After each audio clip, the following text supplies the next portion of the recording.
主持人啊，你看见我的领队好，说明你这个职业还是非常敏锐的一个人啊。希望如此，希望没都丢了。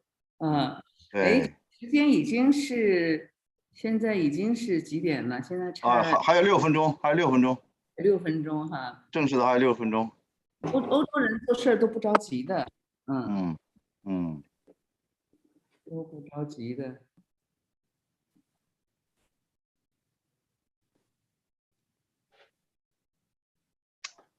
发展中国家和发达国家的最大区别就是看你着急不着急。发达国家不着急，对，发展中国家是属于追赶过程中，属于着急。这个好，这个说的很好，可以解释很多。我看看。还有是富二代不着急。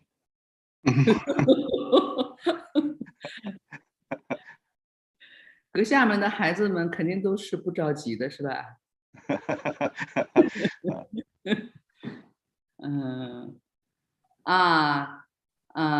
金星已经上来王孝松老师已经上来，就是中国人大的学院的教授。邵老师好，各位老师好啊。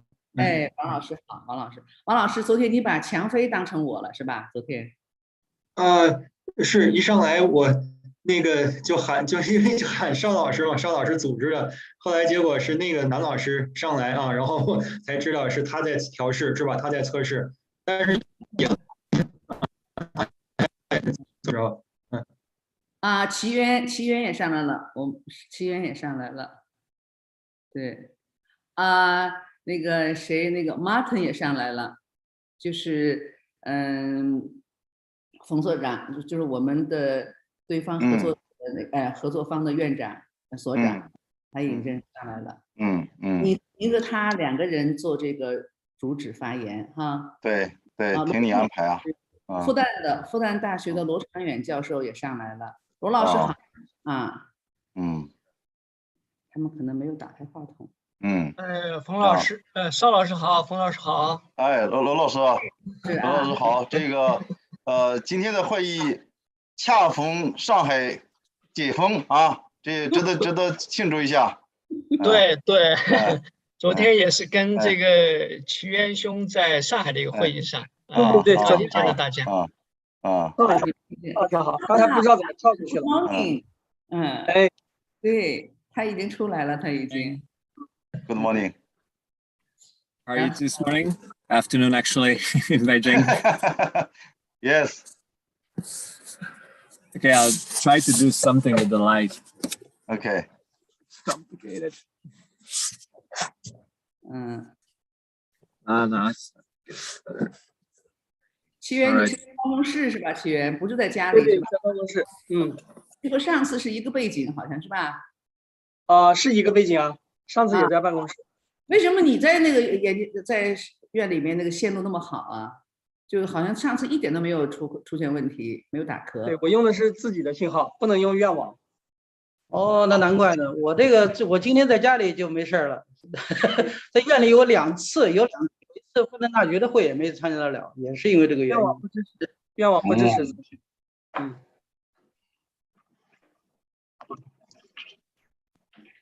那你等于走的那个手机5G 是吧？对，自己的流量。这是一个办法，这是一个。昨天我们和那个人大的王教授通线也是不行，后来就让他用手机就好了。对，可能是因为 Zoom 的服务器在国外，它有可能是数据安全。如果你还有 PPT 的话，你就可以这个双机登录，手机解决你的那个音频和视频，然后这个电脑可以解决你这个 PPT 传送。这也是昨天Victor 来了。Hi Victor. Welcome Victor. Hi. Good morning. Good afternoon. Good morning. Good morning. How are you, Victor?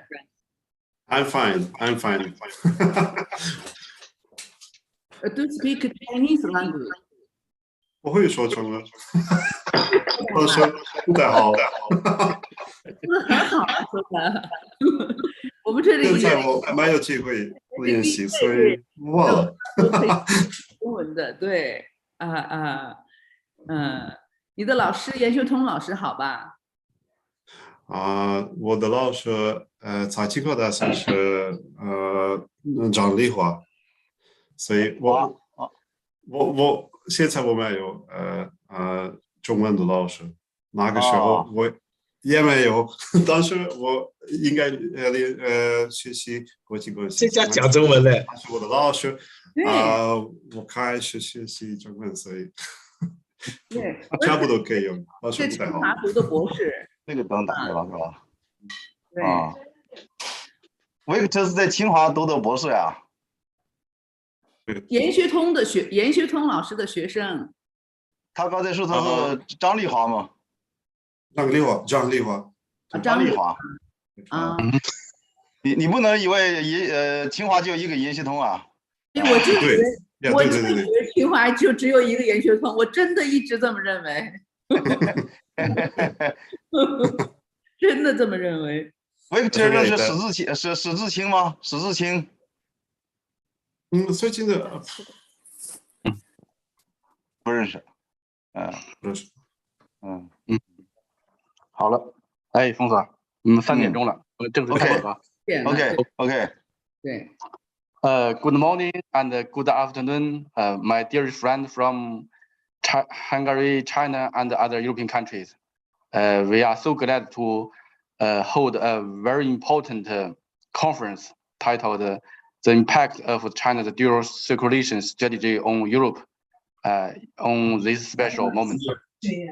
Not only for China's strategy, but also for China-EU relations, it's a very important topic. And also on this special conference, we are very honored to invite director from Institute of European Studies, Feng Zhongping, also director from the Institute of International Affairs and Trade, Ugolodish Marton. And welcome, and we are very glad to that these two distinguished institutes to jointly hold this important event. Thank you everyone.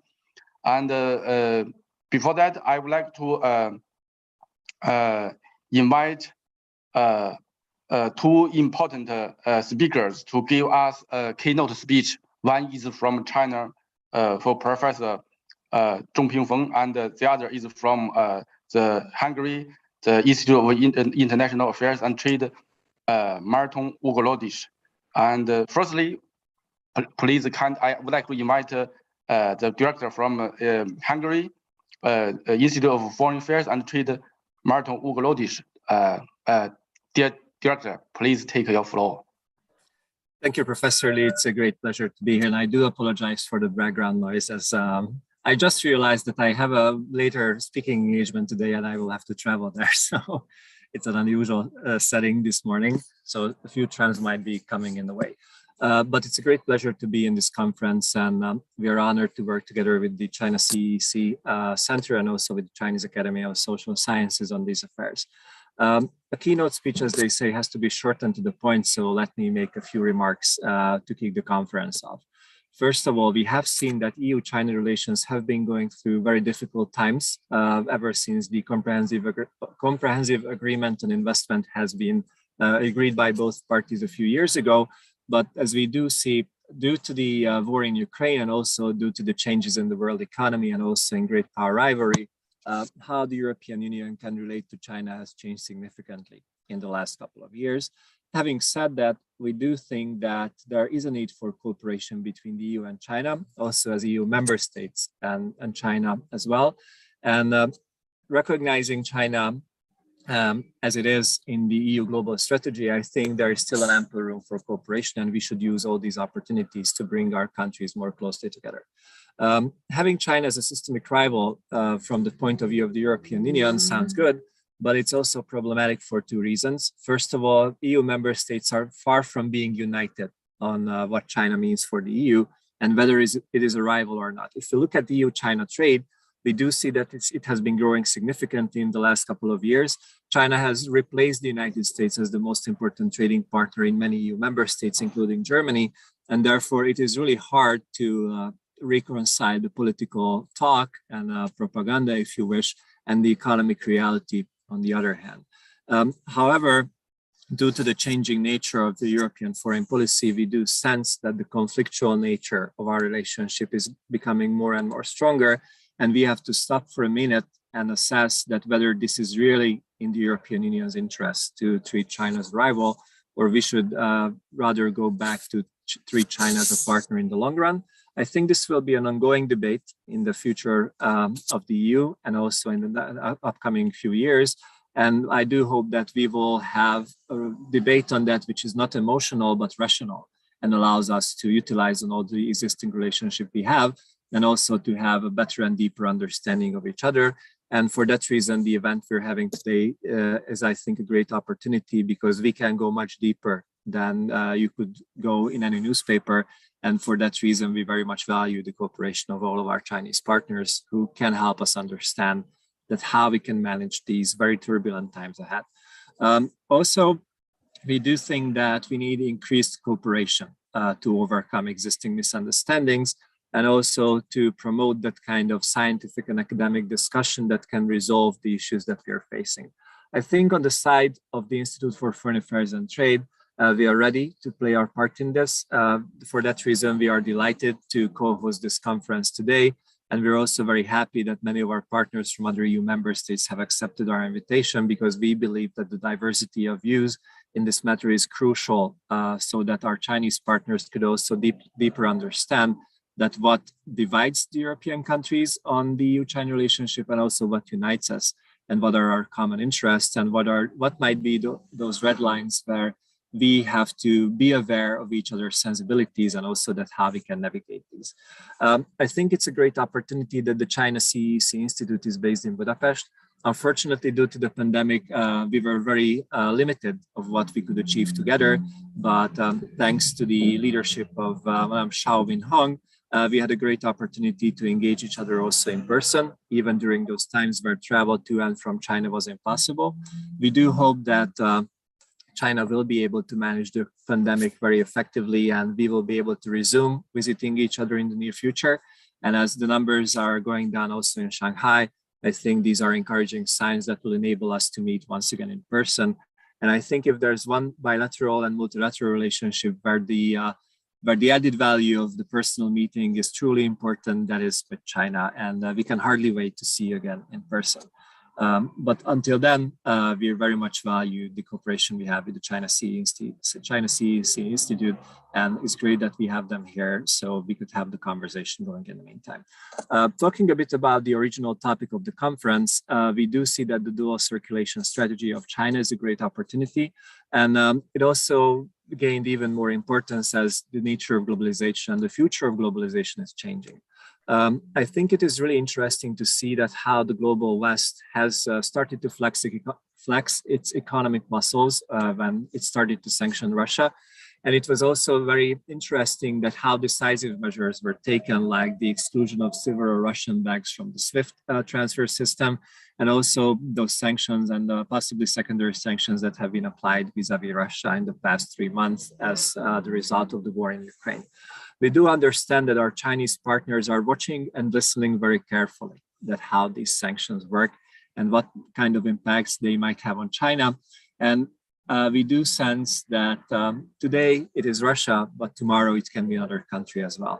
And in order to facilitate and alleviate and understand the risks which are involved in that and what this means to globalization, what this means to the future of the European economy, which is likely to go into a crisis as a result of the sanctions we have been employing against Russia, and what this might mean if applied to another country, to globalization and also to China-EU trade, I think is a crucial topic that we have to understand, because before either of the sides would do something unexpected and unusual, and something of which we are not completely aware of when it comes to the full economic outcomes and fallouts of these actions. And looking at the European side, I do have the feeling at times that we are acting before we would be thinking. And when it comes to such a crucial economic relationship that we have with China, I think this would be a fatal mistake to act before we think, because that might result in so many unintended consequences that might be completely impossible to manage in the long run, and that could ruin our economies very quickly. We have to avoid this. And in order to avoid that, I think we need increased cooperation, increased communication, both in political and think tank levels. And today, I think we can get this ball rolling. And for that reason, of course, once again, we're grateful that we were able to put this call together. The final comment that I would like to make is that obviously the EU and China has differences also in our economic cooperation. On both sides, we see that the initial expectations of deep cooperation have not been met, whether it comes to European access to the Chinese domestic market or whether it comes to Chinese investment in Europe, which has been put under additional scrutiny recently because of political reasons. So I do think that both sides have a bit of a homework to do here. But what is achievable, what is doable, and what is feasible, and what is good for our economies are questions that we have to answer first before we start to act. And to keep the discussion and also our conversation rational and as much free from emotions as possible, I think these kind of think tank engagements are very important. And with that, I would also like to close my opening remarks. And I will unfortunately have to cut my video because we will have to get on the road, but we will be here listening all the time. And of course, my colleagues will be leading the conversation. My deputy director will participate in the closing remarks. Once again, thank you very much for having us. And we're very much looking forward to the outcomes of the talks today. And it would be also great to channel in the findings to both of the decision makers in both China and the European Union to see that what we can do together under these very uncertain circumstances. And as the Chinese saying goes, like, may you live in interesting times. I think we actually do live in interesting times these days. So we have a lot to do together, but I think together we can achieve our goals in a way which is beneficial for both of our countries. Thank you very much. It's a great pleasure to be with you today. Thank you for Director Martin Uglodi's very kindly, very timely comment. And also, I think you give a high value and a high expectation towards this think tank forum. As one of the organizer from Hungary, I also give a high remarks on Budapest-based China-CEE Institute as another organizer of this event for this cooperation. We also hope that in the future, the China-CEE Institute will be a bridge to bridge the cooperation between China, Hungary, China, and Europe.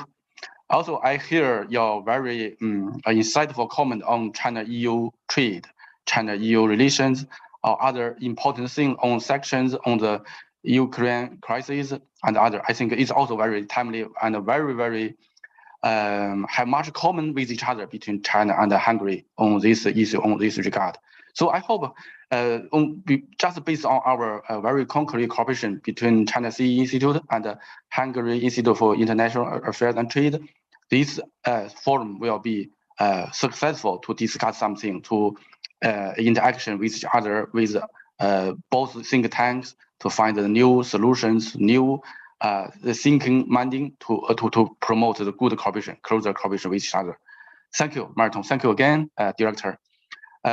Then we would like to invite the Director of Institute of European Studies, CAS, and the President of China-CEE Institute, Dr. Feng Zhongping, to give your remarks or keynote speech.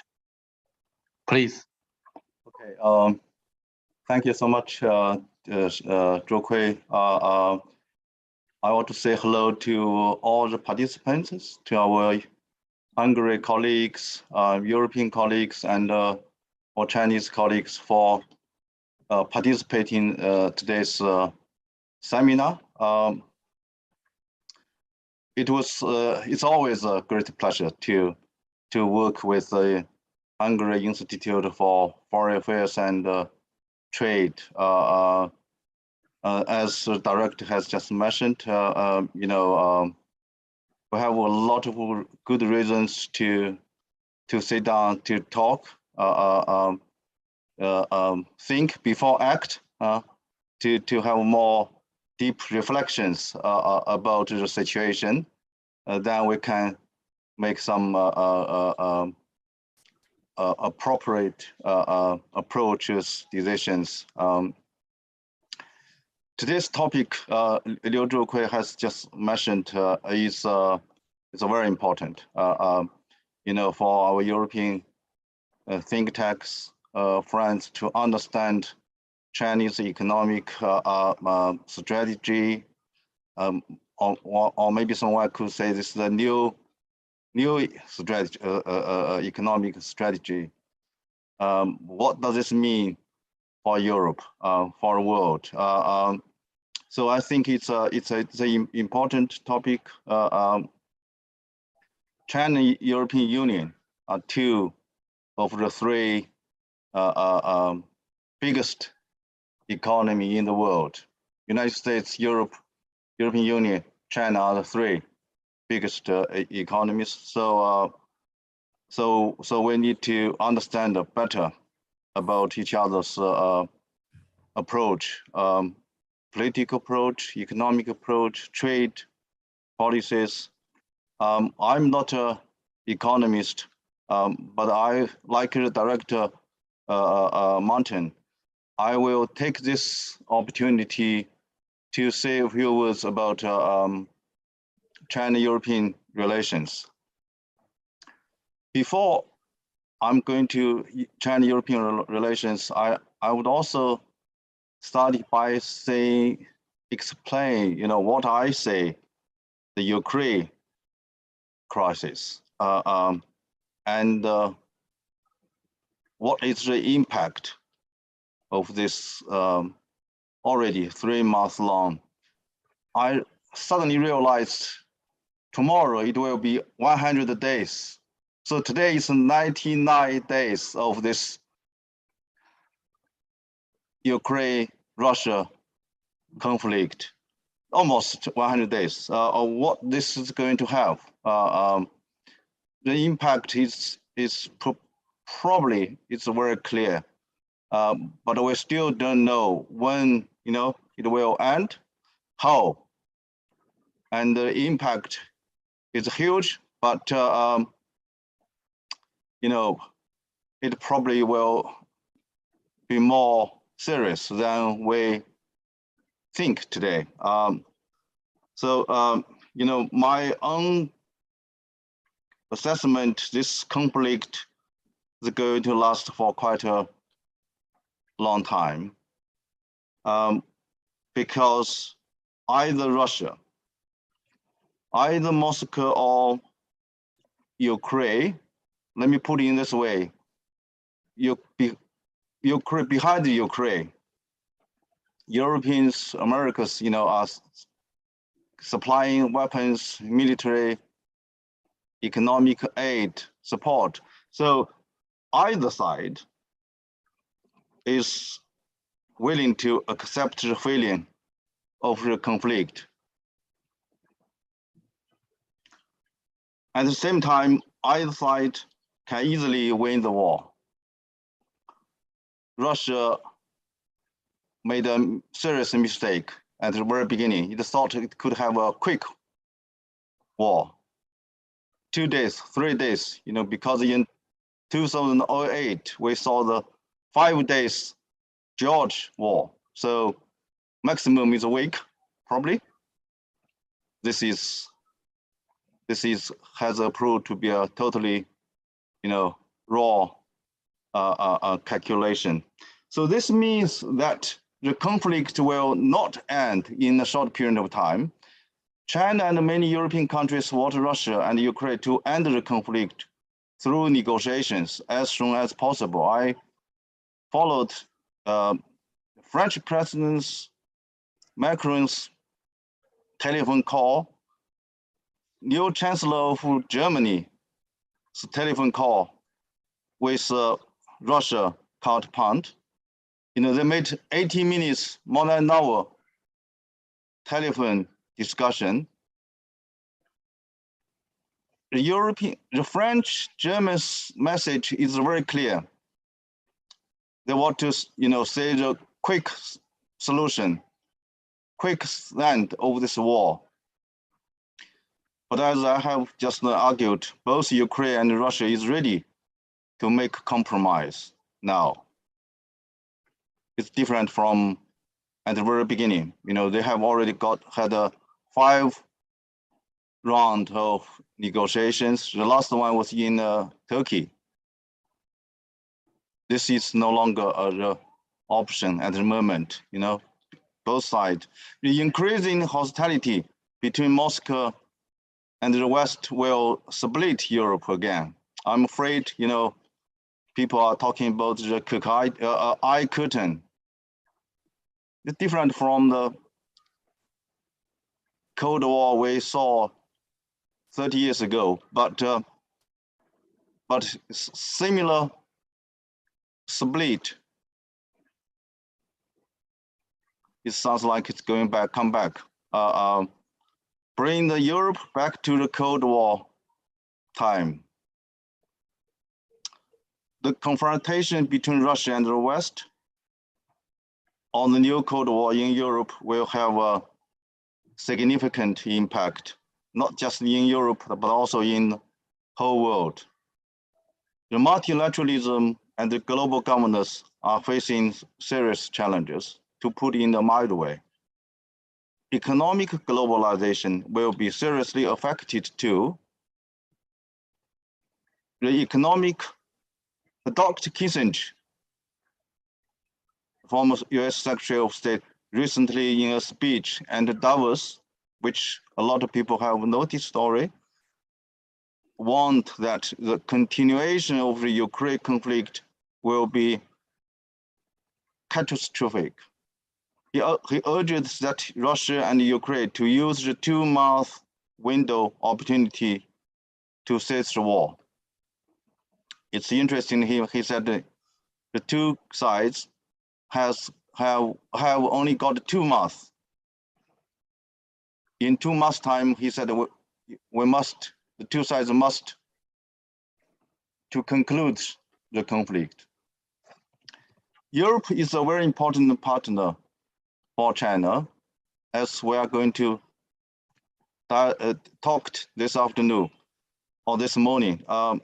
From 2004, when the EU first expanded eastward, to 2019, the EU had been China's largest trading partner, while China had been the second largest trading partner for the European Union.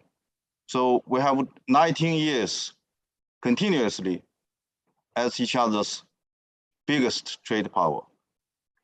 In 2020, China overtook the United States, becoming the EU's most important trading partner for the first time. Apart from economic ties, China and the EU also worked closely to address climate crisis and other global challenges. And at present, as the Director Martin mentioned, many European countries, our relations is facing many challenges. Many European countries adopt I call diversified approach to China, regarding China as a partner, competitor, and a systemic rival. I'll give you 2 examples. After the 2021 German final election, the coalition government published a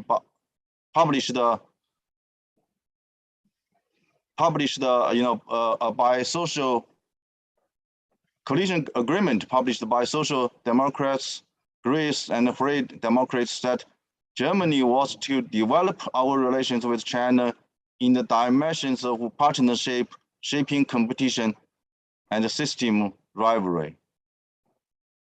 I quote the agreement made by this three-party coalition. The French government took a similar approach in an interview in June last year. The French foreign minister made a statement as he said, France considers China as a partner, competitor, and rival. Based on this new perception of China, in recent years, we recognized, the EU as a whole has significantly increased its awareness of competition. And at the same time, the EU is more willing to take a third line with China in terms of ideology, including domestic governance model and global political influence. In short, the new perception of China makes the EU's China policy more focused on competition. The United States has a very important influence, I'm afraid, on the foreign policy of European countries. Since the end of the Cold War, Europe and the US have experienced many challenges in maintaining the allies. The war against Iraq in 2003 and Trump's 4 years in the White House made the transatlantic relations very difficult. After Joe Biden took office in 2021, he declared that America is back and the EU-US relations have been improved. The US and Europe have increased coordination in their China policy.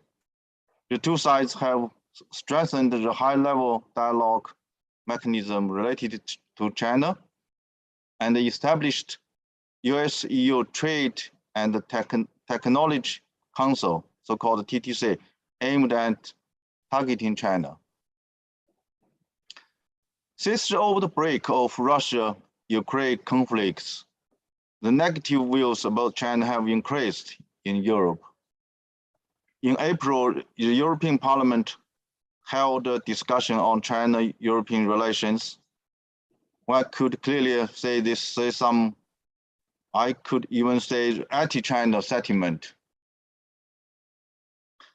As the two of the three largest economies in the world, both China and Europe have gained considerable benefits from decades of economic and trade cooperation in the past.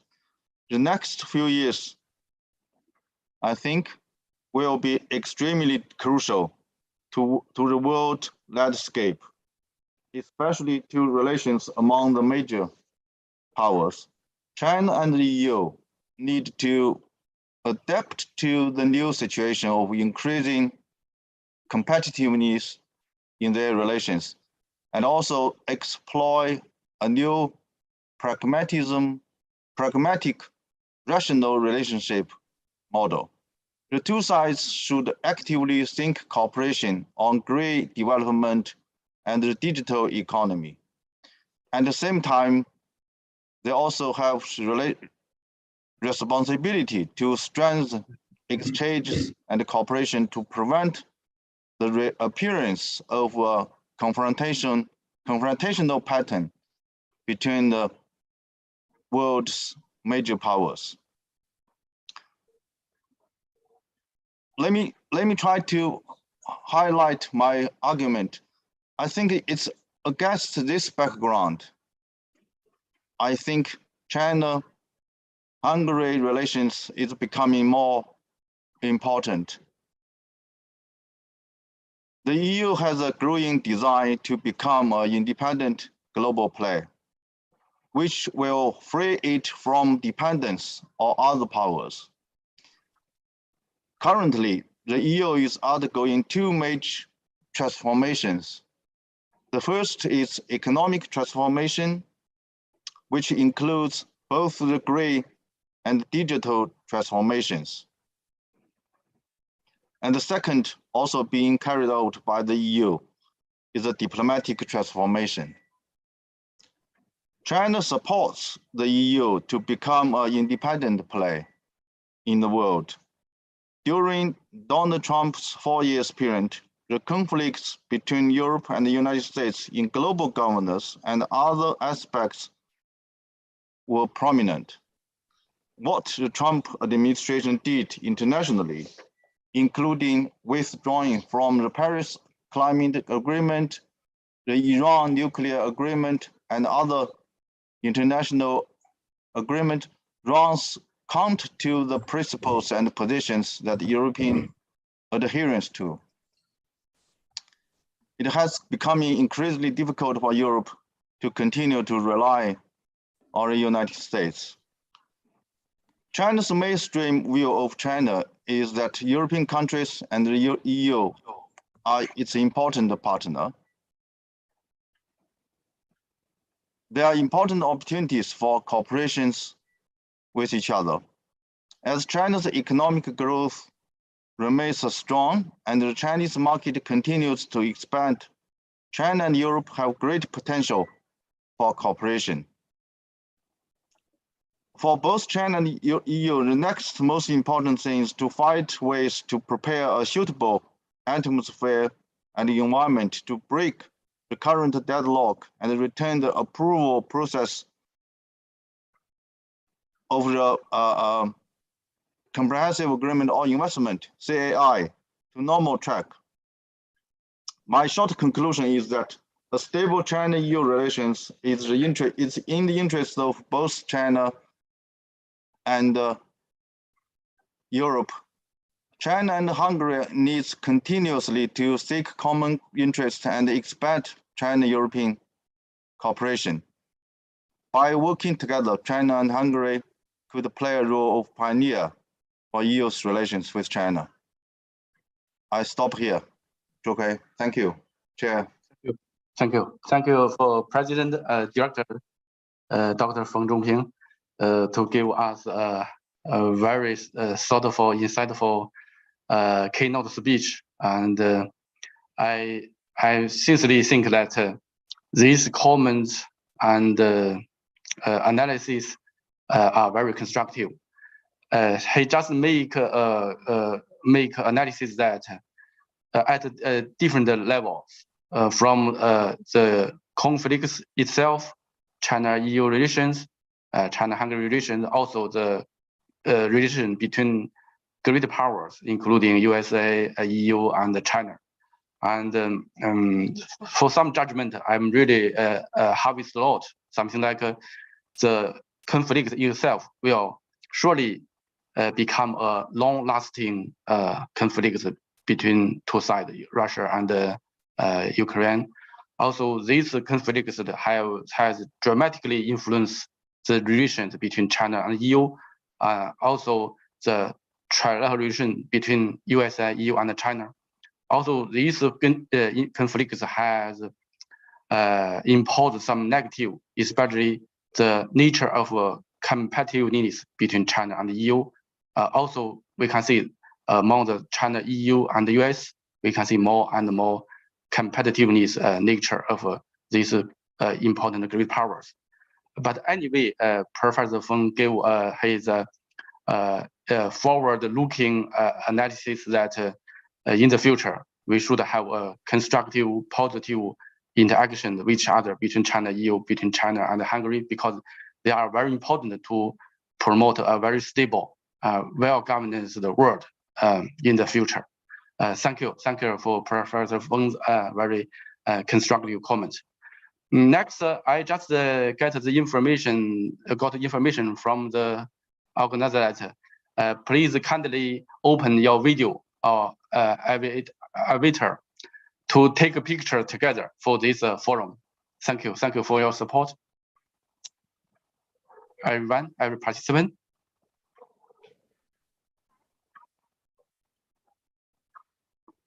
Yes. Okay. Now could not find the director Martin Ugalodish yet. Wait for a while.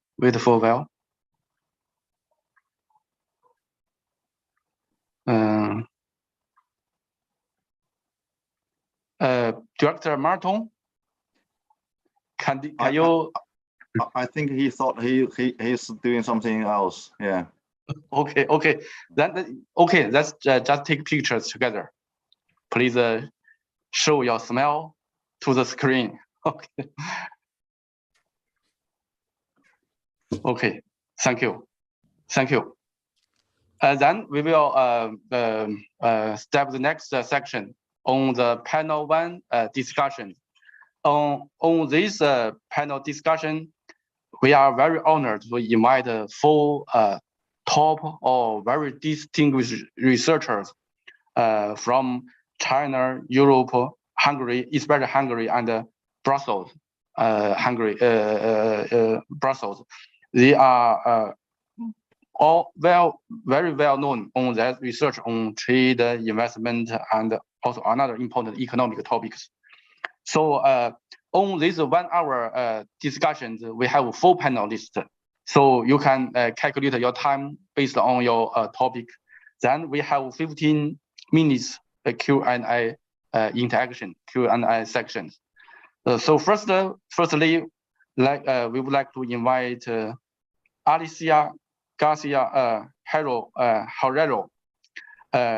Chief Economist for Asia Pacific at Netcase, Senior Research Fellow at the Brussels-based European think tank, Bruegel, and a non-resident Senior Research Fellow at the East Asia Institute of the National University, Singapore, adjunct professor at the Hong Kong University of Science and Technology. I think it has the panelists have a rich background on the different academic research and university. Alicia, please take your floor. I'm very honored to listen to your speech. Thank you so much. First of all, it's a pleasure to share with you, and I'm sure we'll have a rich discussion. I feel a little bit uneasy to be first because I was 2 minutes late. I had a client meeting. My life is divided between the markets and academics, so it's always very hard to be kind of on time everywhere. But I really treasure the possibility to discuss more about key issues such as dual circulation for Europe and China. I wrote a piece. I'm going to basically focus on a piece I wrote for China Leadership Monitor, whose title is really "What is dual circulation really?" And even if I spend literally a month researching, I'm still not 100% sure. And I think, well, maybe you know, but I think many Western analysts don't really know exactly what it is. But in that piece, what my main kind of idea was to say that this is just part of a puzzle, part of a galaxy of theories or applied theories, I would say, of how China should run its economy. And that includes basically in order of appearance, first, the Belt and Road Initiative, which to me is kind of I don't like the word backyard, but you know what I mean, like the space, let's put it this way, the space of the second circulation, export. So the space for the second circulation in a world, because all of these, as I said, set of theories come to, I think, to the Chinese leadership mindset, at least from my perspective, because of the state of mind, which is the West wants to contain China. So I need to react to this threat. And the best reaction I can do is first to create an area of, some people like the word influence, but I would say space. I would just say space to operate. And that's that BRI and that second circulation. That's the first idea. The second idea, again, in order of appearance, is of course Made in China 2025, which is to do what in this space? To do better, basically to move up the ladder, because I can't, quote unquote, dominate or feel comfortable in that space if I'm still dependent and I have bottlenecks in certain technologies. So I need to do this too. I need to move up the ladder and avoid technological dependence. So that's the second one. The third is indeed dual circulation. And that brings together the fact that when dual circulation was first in appearance in the leadership discourse. China by then, in PPP terms, was the biggest economy in the world. So the domestic market, by all means and purposes, was big enough to think ethnocentrically, as big economies do think, including the US, for obvious reasons. So in that regard, that first circulation, i.e. the domestic market, is the center of dual circulation, without avoiding, though, the second export market and what it means, BRI, and then the technical ability to do both, the Made in China 2025. And as if this were not enough, I think only a couple of years later, and this brings us to nearly very close to today, there is this realization, and maybe the pandemic made it more obvious, that you can only have a domestic market if you have robust support for consumption, meaning that you have a very large middle class, not enough to have middle class, but that income is well distributed, because you need that kind of backbone for the first circulation. And that's, of course, common prosperity. So that's kind of, for me, now, and I don't want to get into geopolitics because I'm a humble economist, but I think if you ask me what is the next concept in this galaxy, to me is global security initiative. Because it means that even if you try to do all of this, you create your own domestic market, dual circulation. You push for your external market, BRI. You move up the ladder. You don't depend technologically.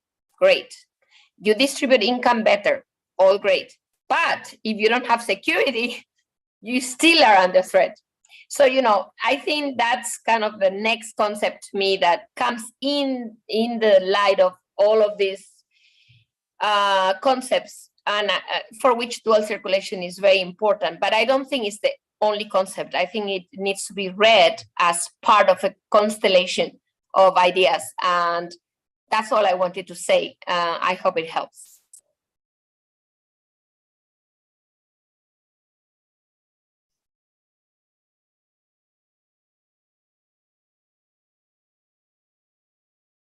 Thank you for Alicia's very short but very constructive comments on our dual circulation strategy.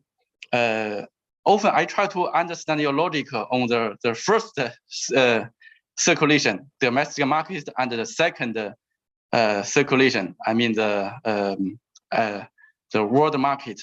This logic in China, we often have a very perfect analysis that they are interaction with each other very efficiently. But from your analysis, you think that it's not enough, and the domestic market we also have to face a lot of problems.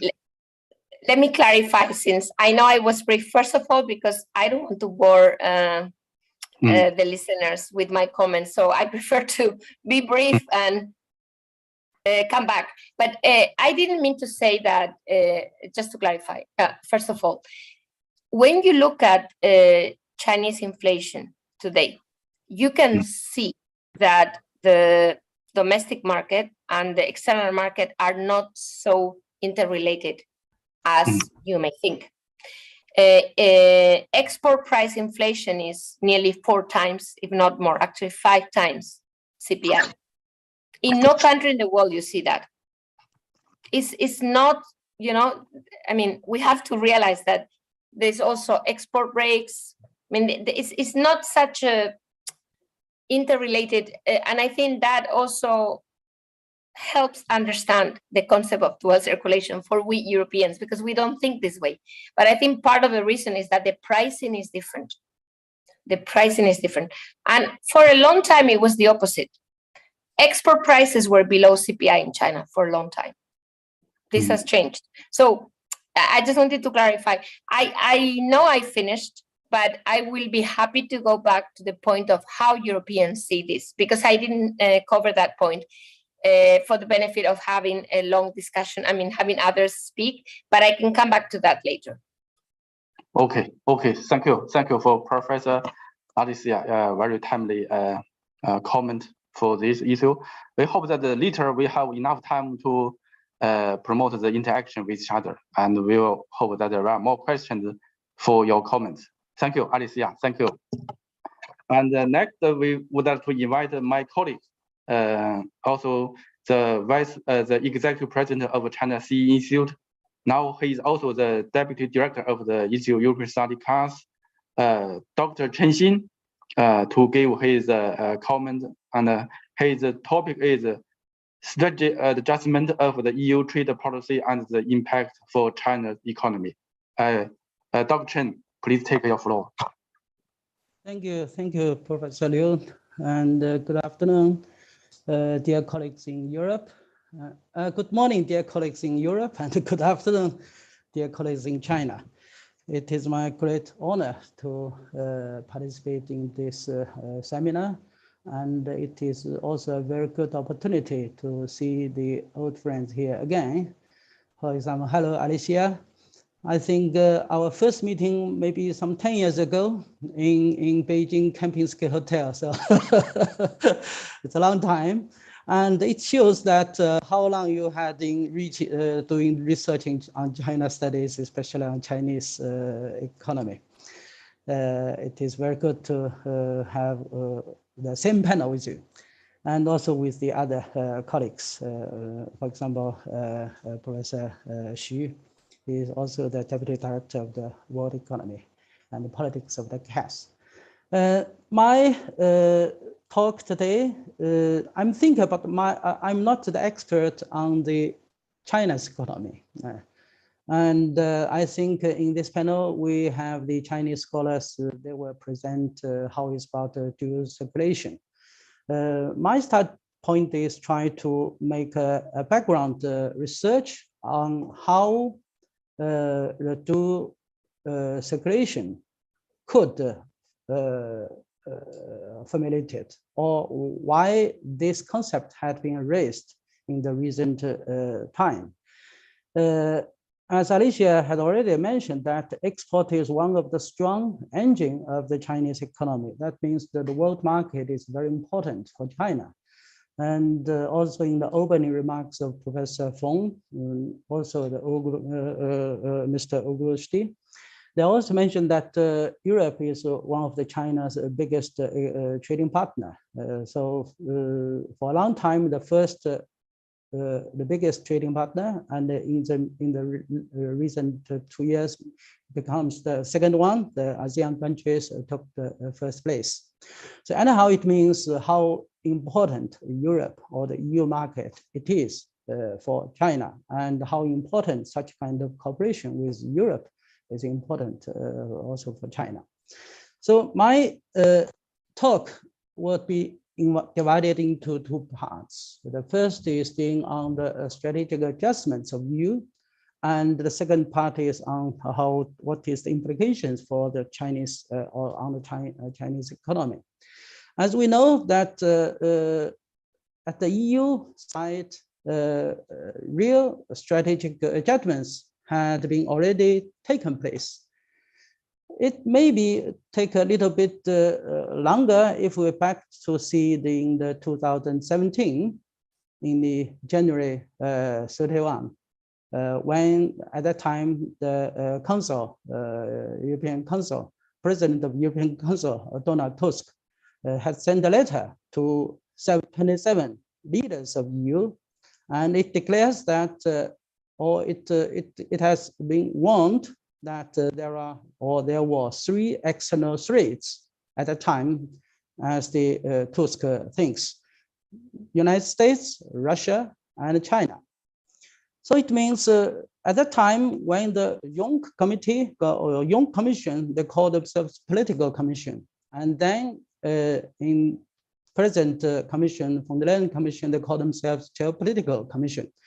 For both of the commission, they are thinking more about the politics, geopolitics, power games, less than the prosperity, the economic development. So it may cause their attention. So that means even in 2017, for the EU leaders, they have already raised the three threats. United States, they have at that time, Donald Trump was the president. So, and now the Biden. So the situation had been changed. And in the recent 2 years, how fast we can see the development between EU and US. And the second, Russia, there is a conflict just at the neighbor of the EU. So Ukraine, Russia, just as Professor Fong had mentioned. And China, how EU treat China. So there is a question about self-fulfilling prophecy. So it is a very interesting question. So if you try to set an enemy and then you try to let the target to be an enemy, then it could be the enemy. But if you are not on this logic, you try to develop a relationship with the partners and peacefully, so then that would be another scenario. So based on the changes of the perception and the keywords of the EU on China had also been changed. So in the old years, we used to call competition, cooperation, partnership. And in the 2019, the keywords tend to be three: the competitor, economic competitor, negotiator, or the partnership for the negotiation. And but not least, systemic rival. And these keywords had been successfully transformed to US when 1 year ago, the first meeting had been settled after the Biden administration took into the office, and the leaders met in Brussels. And after that, the US administration used same three keywords toward China. So this is the change of the keywords. And also there is a dimension for the analysis on the EU trade policy. I took an example of the two. One is on the 2015, there was a trade policy review. And the other is the last year, the trade policy review. And in both the policy review, trade policy review, they took 4 challenges. In the 2015, they took 4 challenges such as global value chain, the digital revolution, the challenge of the emerging economics, and the mega trade agreements. At that time, they are discussing on the TPP and the TDIP. And in the last year, 2021, in the EU's trade policy review, they raised another 4 challenges. There are some similarities comparing with the 2015, but there are some special, unique challenge. So the first one is globalization and the technological development. The second is digital transformation. The third is climate change. And the fourth is China. So China has becoming the biggest challenge of the EU trade policy at the country level. So this is a picture from the EU DG Trade website, and China has a separate place as a country among the other topics. So for such kind of strategic adjustment, there are certainly the spillover effects, either on the internal policies of EU or on the external strategies. So on the internal policies of the EU, there are already some policy adjustments had been taken place. The first is the screening, the rapid regulation on the screening of the FDI. This already had been finished and implemented. And this is on the investment policy. And the second is on the competition policy, which is core of the EU internal market. So they are working on a new regulation on the foreign subsidy. And the new, also they are working on towards a new tool that is due diligence on supply chain. So these are the effects of the internal policies. no words mentioned on China, but the target is on China. And also there are spillover effects on external strategies. So as Professor Dr. Feng had mentioned that the EU and US had established TDC, Trade and Technology Committee, and it is a agenda setting format and trying to make more regulation. And also they have the common target, so I do not mention here. And besides of this, also EU had published or announced two strategic papers or documents. One is on the Indo-Pacific strategy. So they talked about a lot in the strategy, but in my focus or in my understanding, I think the main focus is on the ASEAN. So how to further develop the economic trade relationship with the ASEAN countries. And also the latest document is on the global gateway. It is dealing with the connectivity. And in my understanding, maybe the most interesting point is on Africa. So all of these external strategies, they do not mention China, but China is somehow in it. So for such kind of strategic adjustment of the EU, certainly there are some impacts for the Chinese economy or for the China-EU relations. So as I mentioned, China, the EU is the biggest trading partner of China. So if the external market is stable, foreseeable, then the partner will have more opportunity and surely they will invest more. If the partner, if the market is unstable or unclear, then it would have some, in some extent, there are some adjustments should be had taken. And nowadays, the China-EU relations, especially the trade and economic relations, had turned into the complexity.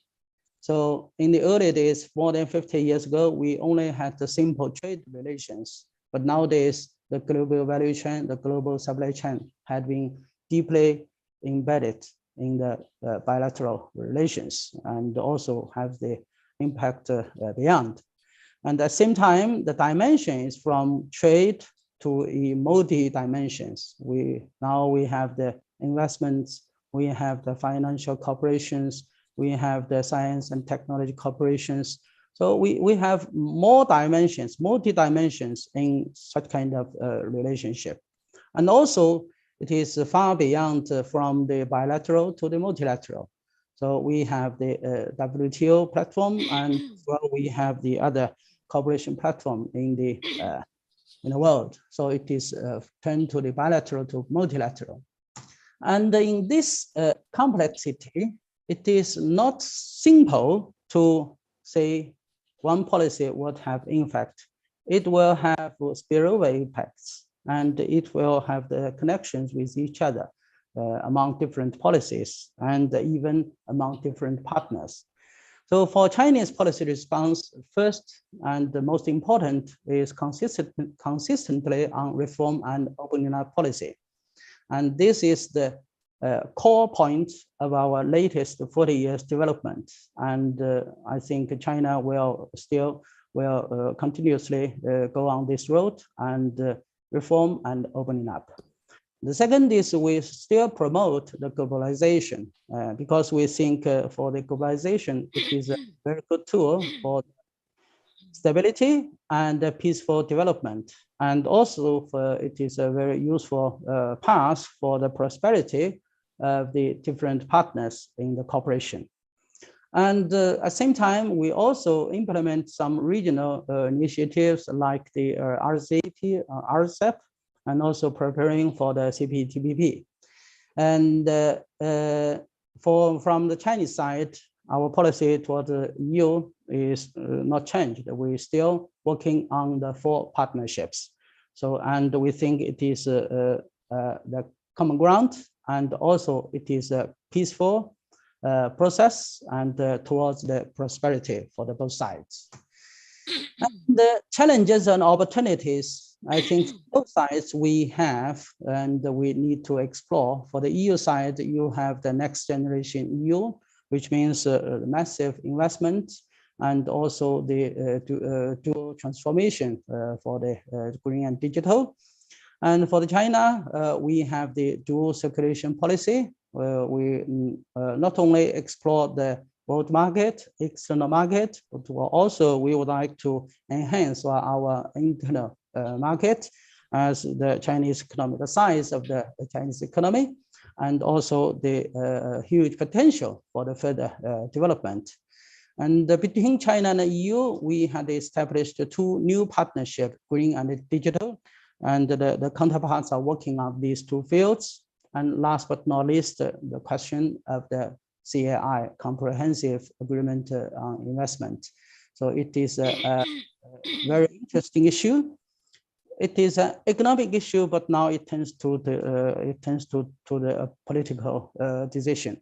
So in some extent, if we can reach on this or implement this agreement, it will facilitate more investments, leads to the prosperity for the both sides.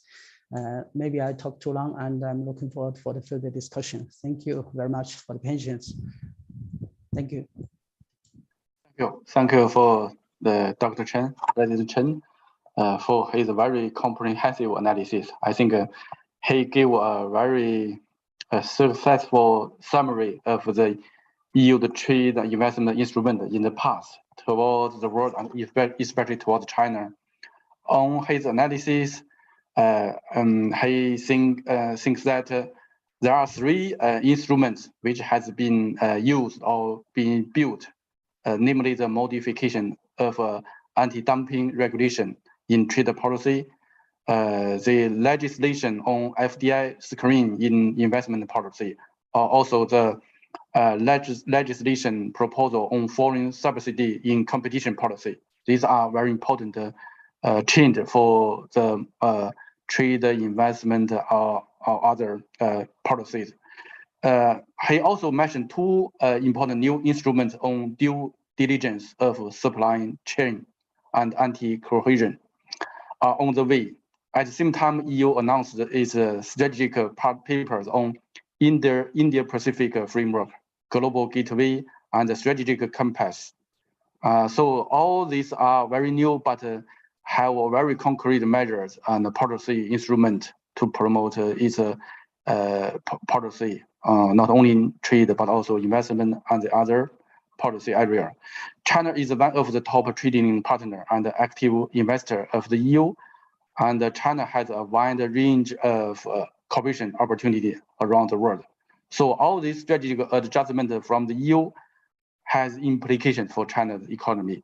Lastly, Dr. Chen gave a very short analysis on China's response to this new trade and investment adjustment. I think all these proposals are very constructive. Thank you for Professor Chen, your very comprehensive analysis. Next, we would like to invite our another old friend, Victor Esthai. His Chinese name is Hu Qingjian. Did you change your name? So who is from the Senior Research Fellow of the Hungary Institute for Foreign Affairs and Trade. Professor Hu Qingjian, please take your floor. Thank you very much, Chair, and good afternoon, everyone in China, and good morning in the European side. The title of my presentation is going to be the political aspect of China's dual circulation strategy, and I have to confess that originally I wanted to speak something else. So I originally wanted to talk about the German centrist European value chains and how the dual circulation strategy can affect it. But I was participating in organizing the conference, and when I was contacting to our European colleagues, I have to see that many refuses the participation because they said dual circulation strategy is so political. And I was a bit surprised at the beginning because I said well, we originally wanted to focus really on an economic topic, so political aspect is important, but why to talk about this? So this made me to change my mind and to talk about this in this regard. The research questions I'm going to raise today is that what is the political perception of dual circulation strategy within the European Union, and what could be the ongoing and possible reactions, and how do these affect European-Chinese relations? And in this regard, I have to also say that there will be reflection on Alicia's and also on Chen's presentations. So I hope this can also generate or continue the debate. When I was investigating the perception of the dual circulation strategy, I decided to focus on the think tanks, because they are special institutions to influence decision makers. But on other point of view, in Europe, these are very relevant institutions to explain what is happening in China. So all the Chinese concepts are going through their lens, and how do they narrate it to the wider public is also relevant. From this point of view, in the last 2 weeks, I read all the papers published by many of the core think tanks within Europe. There are some others, but I made a short list of them. And I did not focus on how do they try.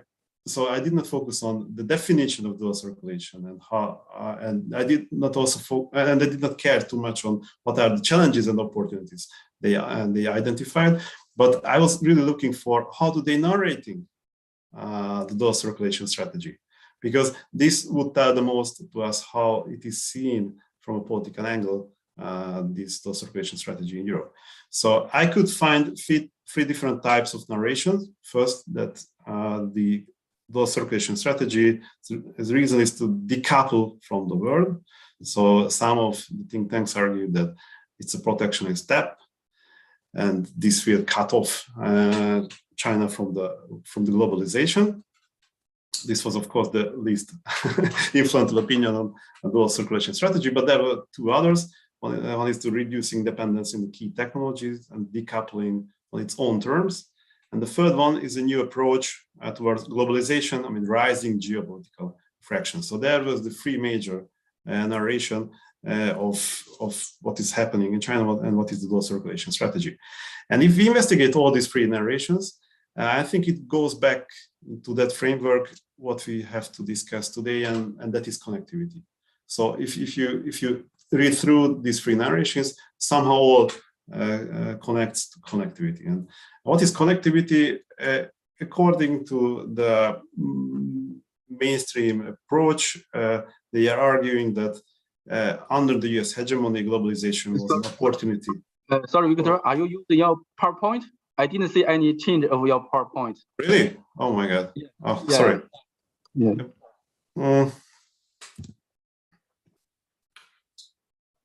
Is it okay now? Can you see it or? Yes, now it's changed. But could you make the picture more more broader or? Yeah. Yes. Is it okay now? Yes, you can. Okay, fine. Okay. So the major approach behind these three narrations are connectivity, and connectivity was going back to the notion that under the US hegemony, globalization was an opportunity for countries to prosper. However, as a result of growing multipolarization, great power competition has intensified. So interconnected with each other become a challenge. So this goes back to the ideal, which was highlighted also by Alicia, that this resulted the securitization of economic relations in many aspects. This became a major ideal. So, and in this regard, Europe did not see itself as a passive actor, but many argued that this interconnected world provides Europe also an opportunity. This was clearly articulated by this book, which I just put it on my slide, The Connectivity Wars, published in 2016, which argued that EU as an economic superpower, if we accept it, has an ability to influence other actors' behavior in the international arena, because we are giving away, using military as a tool to change other actors' behavior. So economy and connectivity is a useful tool. And in this regard, EU is an active superpower. So if we accept that we live in an era of connectivity, it's also possible to identify the objective of a connectivity strategy is to create and reduce critical asymmetric dependencies. And what could be the tools? Gain relative power by unifying regional markets and deepening integration in inter-regional cooperation, diversify sources of import as much as possible, and increase unilateral dependency. Of course, this does not argue that we have to cut the ties, so it's not talking about decoupling, but somehow kind of a selective decoupling possible, and to diversify your sources of import. And then also creation of international institutions are relevant, and infrastructure development, which are creating hubs, and great powers or major actors should have a hub position within these networks. And they also argue that in extreme cases, connectivity can be seen as a warfare. And if we think about the Russian war in Ukraine, this is quite clear. EU is really accepting this idea that economic tool can be used as a warfare. So my argument is that this concept of connectivity is highly influencing the decision makers in Europe and also the think tanks. So if they accept that we live in the age of connectivity, they will also see the dual circulation strategy through this lens. And that is the case, actually, that dual circulation seems to be a very logical strategy from this connectivity strategy point of view, because it's strengthening the domestic market, eliminate bottlenecks, cut some of the core dependencies, and also creating spaces, Alicia argued, with the Belt and Road Initiative, somehow a region which is under the asymmetric dependency on China. So if this is accepted in Europe, that this is somehow fitting well into this connectivity approach, we have to understand that the really economic relationship with China also will go through the security lens. And this results ongoing and possible reactions, which is quite easy to identify. And this will reflect also on Professor Chen's talking points. First, there will be a very big push to map the critical dependencies from China. And this is an ongoing process as well. Many think tanks also participating in this process. And we also see that if this is happening, the objective is, of course, to slowly reduce the dependencies. So I do not say that European aim is to decouple from China, but it's a selective decoupling. It's quite possible, especially in the field of technology and some other, how we call it in some critical aspects of economic relations. Second, subsidies on supply chain diversification is ongoing also somehow, but this can be strengthened. Yeah, it's quite clear for everyone. Stronger investment screening to protect technology. So we already have the mechanism. This was also argued and then pointed out by Professor Chen, but this can be more strict. The EU level investment in key and critical technologies is somehow quite possible reaction. And if there will be no enough resources, it's quite possible also to share the cost with other partners, especially the United States and some other so-called line-minded nations. And this is also very crucial in the standard setting procedures as well. So this is somehow can be identified as a possible reaction. So of course, there are some other lesser important elements, more unified EU action next to markets to rescue the raw materials and the basic needs of its economy. As we have some steps in this direction, also regarding the Russian-Ukrainian war, and also the EU joint actions to secure European interest in the Chinese market as well as quite a possible reaction. And then I will jump to the conclusion. So whether this response can be applied successfully, and can this be also used to create a kind of a coherent strategy, it depends on several factors. And to be frank, I'm very skeptical about these factors. First is that whether it is possible to have a united or unified European response. There are 27 member states, so it's always very hard to find the common ground and to somehow cope with the different interests of the individual countries. And many think tanks and many researchers argues that the Russian-Ukrainian war is a good example on this, because EU shows that it can act together, but I'm still skeptical. So that's why the end of this war. So, and of course, the economic role of China is much bigger within the global economic system.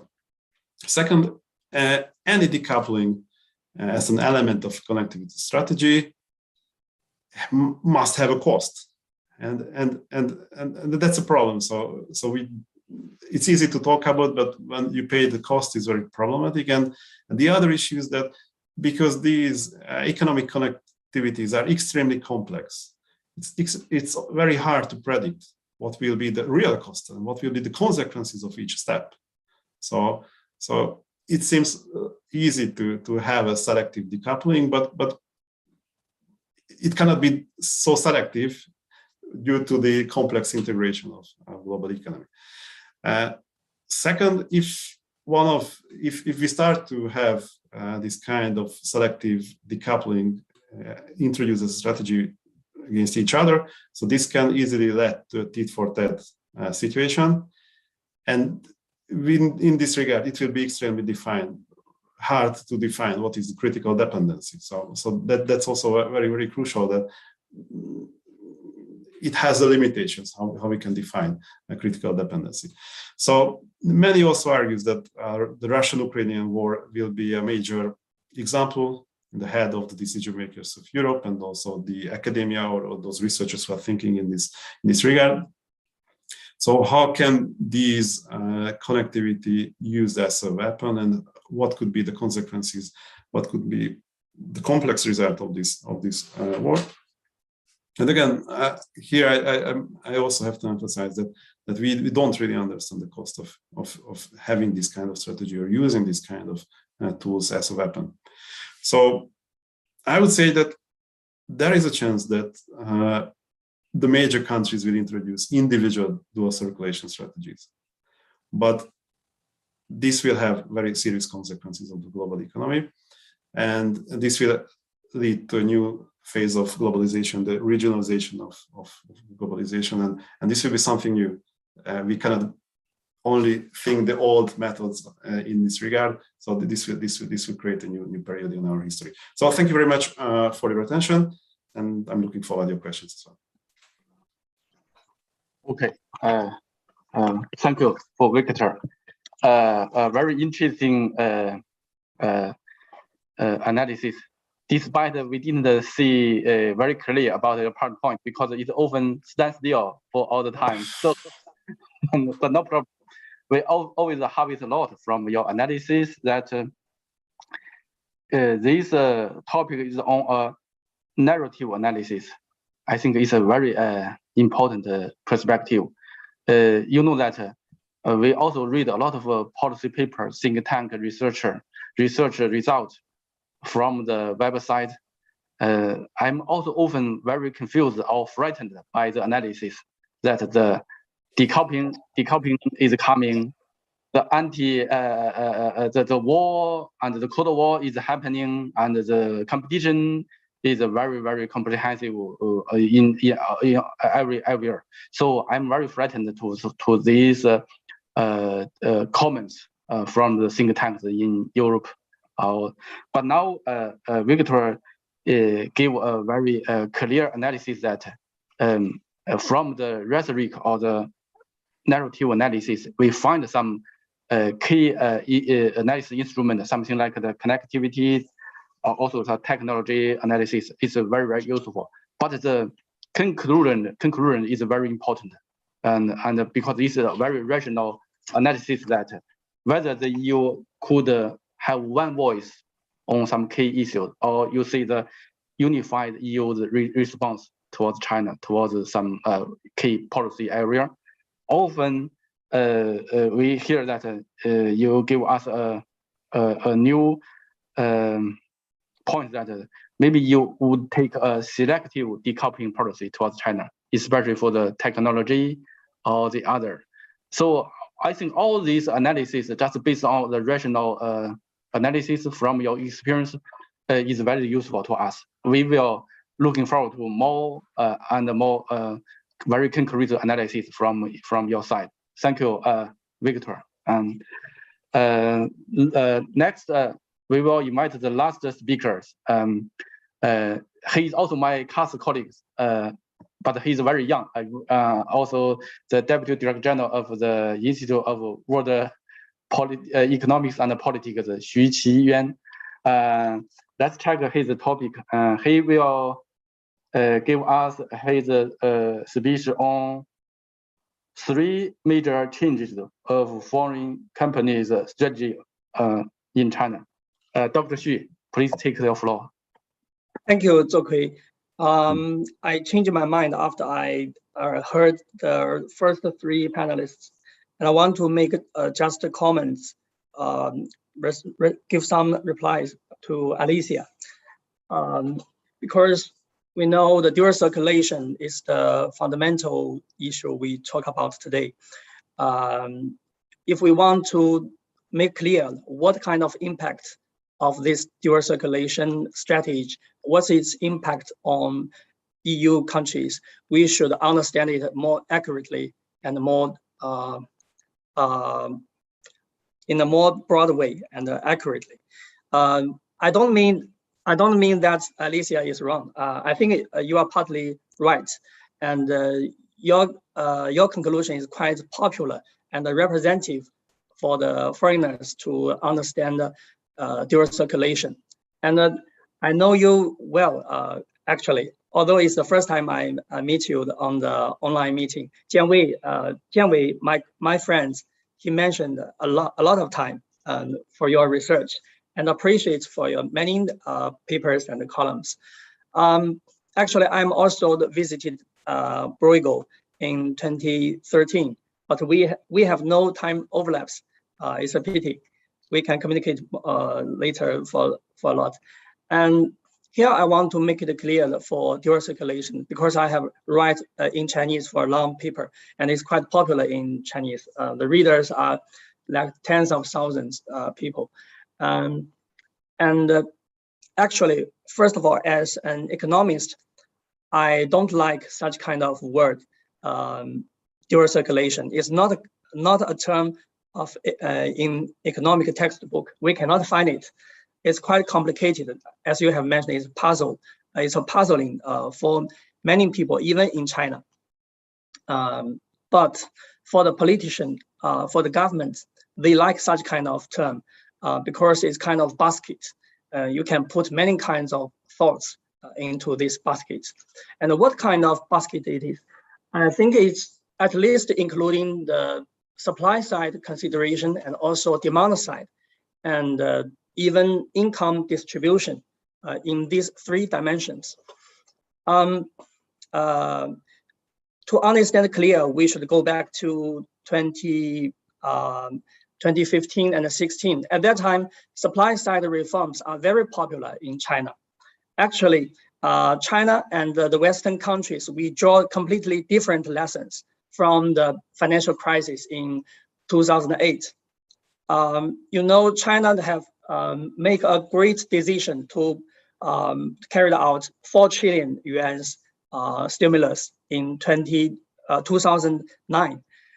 But the result is overcapacity, inflation, and many other issues. So for the central government, they think we should draw the lessons and we should be more cautious for the macroeconomy policy. And in this way, you find when the pandemic become very serious, actually, Chinese are still very cautious about to lose the monetary and the fiscal policy. Actually, by the end of 2020, in November, I think, in 2020, the monetary policy you can find is tightened. In November 2020, you can check the data for total social financing, M2 growth rate, and the RMB loans. The growth rate peak at the November 2020 and then declines. But you know, for the Western countries, for the Federal Reserve Board, it continues to lose even by the end of last year. And for fiscal policy, in last year, we calculate the indicator like generalized fiscal expenditure and income. You will find the fiscal expenditure decrease substantially comparing with the year before. And for the fiscal revenue, it's generalized. Its fiscal revenue increase a lot, goes rapidly. That means the fiscal policy is also tightened. So it goes completely different way for China and the Western countries. And against this background, some of the people and economists, they believe we are doing something wrong. We go to the supply side reforms too far away, such as my colleague, Professor Yongding Yu, Professor Yu, I think you know him probably.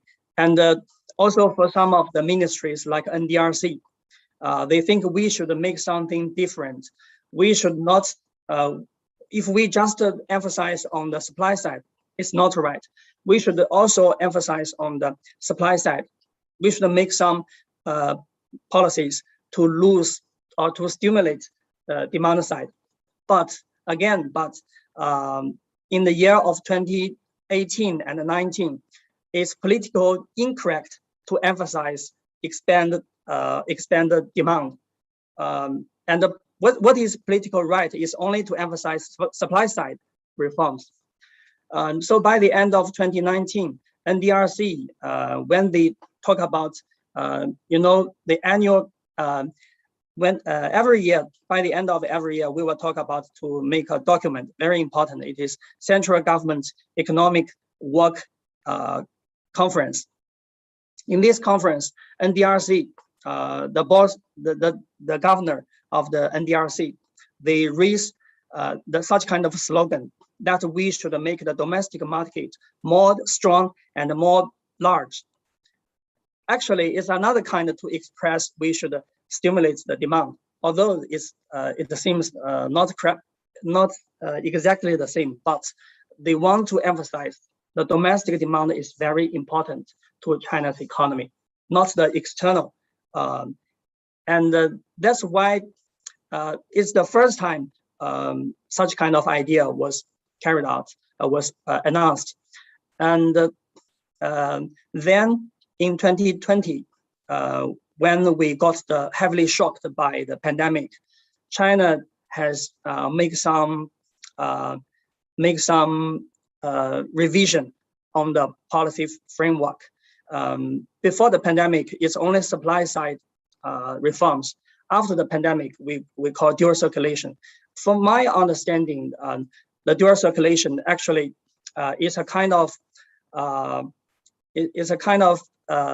more complicated policy framework. Not only include the supply side reforms, but also include the demand side consolidation. And also we find when we expand, we want to emphasize the demand side, then problems of the income disparity also are very significant. So income distribution is also included in the basket. Here I want to emphasize as a finalize for the dual circulation. It includes supply side, demand side, and also income distribution. And for these three dimensions, they are exactly corresponding to the textbook at the GDP calculation in terms of production, in terms of expenditure, in terms of the income distribution. I think in this way, for the economists, you could be much more easily to understand. So this is the domestic perspective of the dual circulation. And when the central government announced the dual circulation, I think that they emphasize more on the domestic circulation, that is the domestic demand, rather than the external demand. But in last year, in 2021, I think we just go to the wrong way. That is, the export goes too fast, while the domestic demand is too weak. So this will related to your second point, that is the inflation in China goes diverse between the domestic CPI and the external export good inflation. And you mentioned these two markets seems not so interrelated. I agree with you. But how to understand it from China's domestic view? I think I have just mentioned the reason, because China's macroeconomy has becomes tightened by the end of 2020, too early. Actually, from my view, it's too early to tighten the macroeconomy.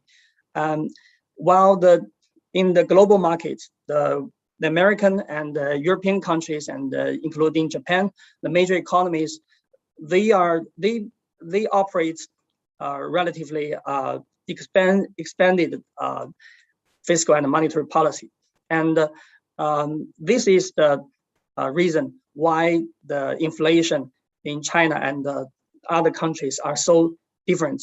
Actually, if you look at other Asian countries, including Vietnam, and also other East Asian countries, including Korea, even Japan, all of the countries in the East Asian, we are not suffered so serious CPI inflation.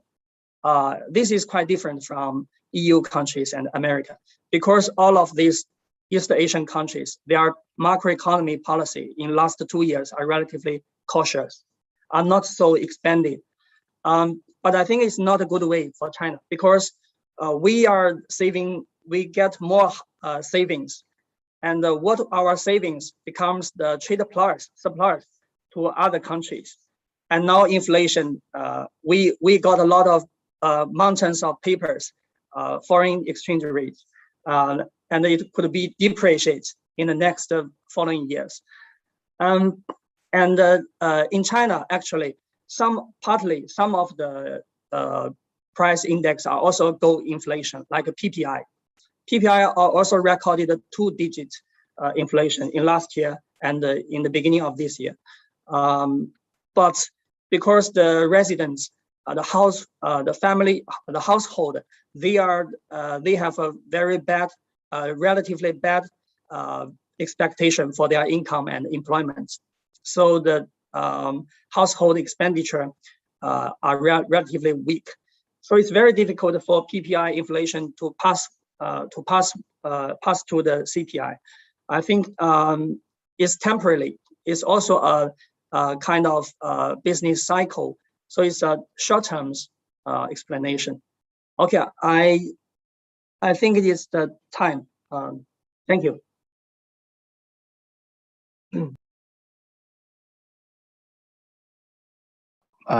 Okay, Dr. Xu.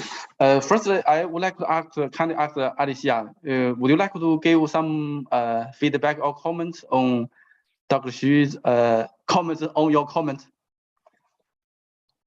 Oh. Well, given that Dr. Xu is a friend of my best Chinese friend, Dr. Xu as well, I have very little to say, because I know a little bit the thinking. But having said that, I think he has a very important point on the relevance of supply policies being somehow overshadowed during COVID, and in a way rightly so, because the type of shock that the Chinese economy is undergoing now is totally different from 2015. Yeah, it's the opposite basically. It's a demand shock, and thus it requires a different reaction. It's just that in my mind, dual circulation is a very structural, as I like very much what you said about a kind of a box where you put many things you can interpret in a way, in another way, as you feel fit. So that's a very it's a political concept. I think we should agree on that. And you know, we Europeans have many political concepts too, so don't worry. You made a big list before of all of our new concepts regarding, you know, like protection of our markets. I mean, this is not really about China, but it's very, very typical. But having said that, I think the what I would like to add, and I said that at the beginning, but maybe not strongly enough, that this concept of dual circulation is based on the idea of you as an island, I mean, as an entity. You see, like, it's very, I mean, China is at the center, as many times in history, but at the center of this dual circulation, okay? So I think, again, the idea of a more hostile world is very important to understand this idea. It's not coming out of only out of China's own development, the themes. It's coming as a reaction, in my view, to a more hostile world. This is why it's so keeping the circulation, if you see what I mean. We need to keep on circulating. It's a very medical concept. And I think the reason is you want to protect. I don't want to call it protectionism. I want to say you want to check the hostile world and keep on working, keep on functioning. And in that regard, I think the concept that I developed, that might sound very Western, and I'm sorry, eventually I am a Westerner, so, you know, I can't deny it, but of self-reliance needs to be understood not necessarily negatively. It's a reflection of a reaction to a hostile world. So you want to be self-reliant. And by the way, you may argue that the European concept of strategic autonomy, maybe we put it differently, but in essence, it's not very different. It's so, this is why we now call it open strategic autonomy, to avoid the misunderstanding that we want to be more protectionist. But somehow I think, and I finish here, the whole world is, you know, is struggling with this idea of protecting yourself from a hostile world. We all feel it's hostile, not only China, everybody, Europe too, you know, the war, blah, blah, blah. So you want to protect yourself. At the same time, you want everything to remain the same. So you come up with dual circulation, you know, things do not remain the same, though. That's the reality. So I just want to leave it there, and thank you for your comments. Okay, thank you for Alicia, your very timely feedback for Dr. Xu's reaction towards your opinion.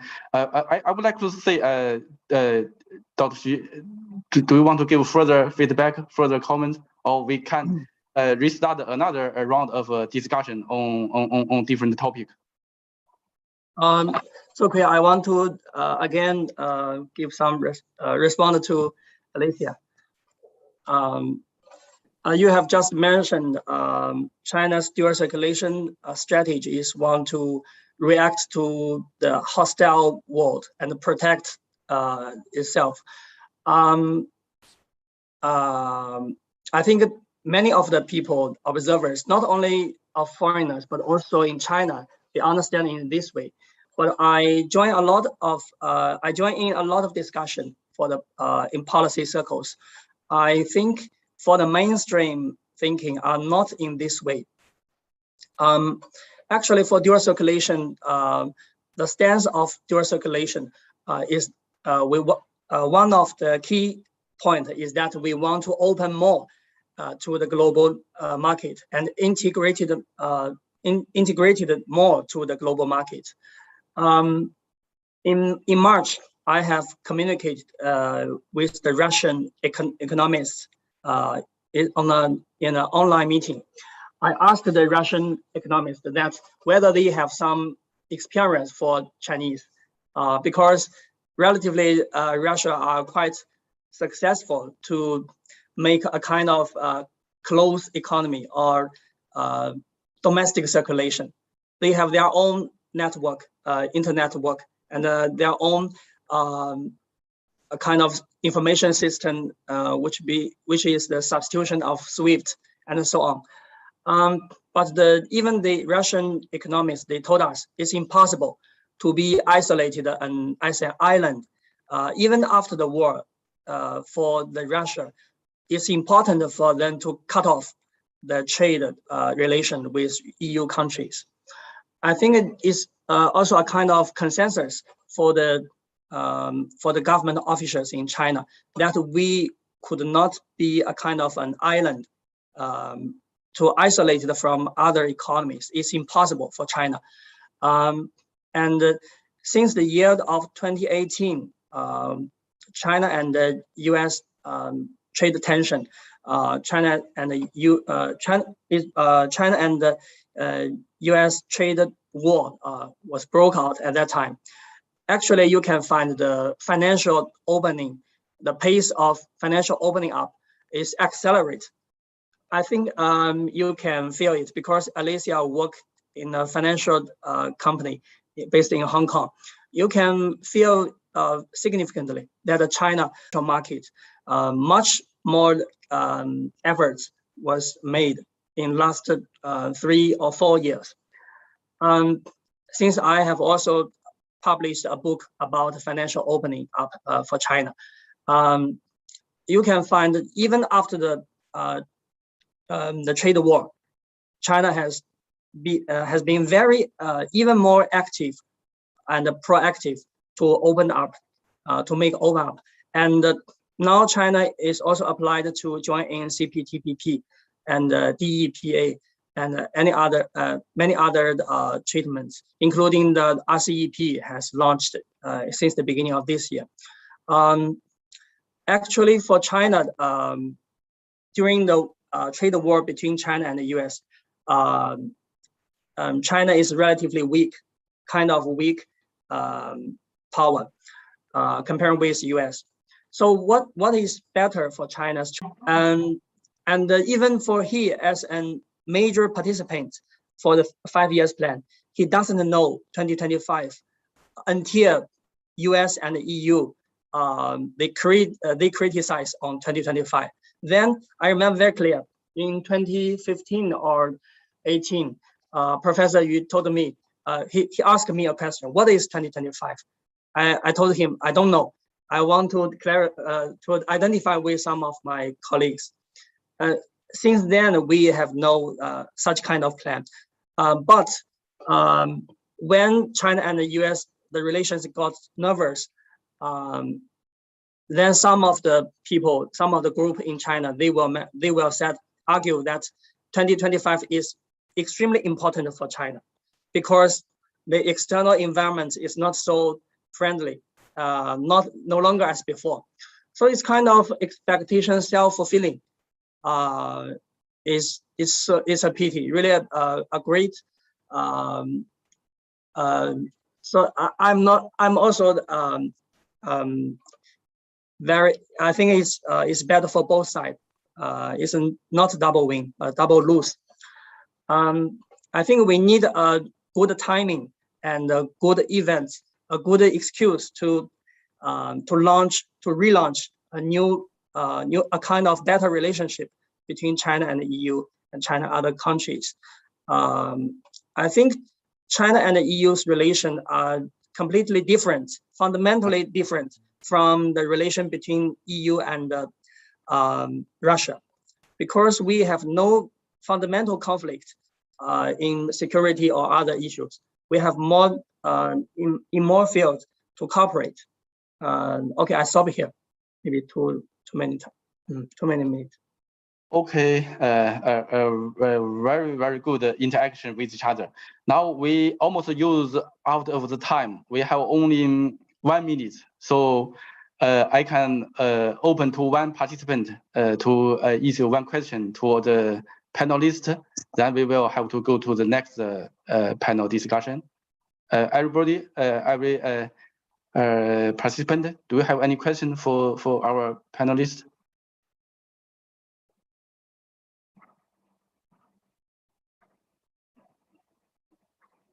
Nobody. Okay. If nobody have questions, I want to just show one of my my figure in my slides.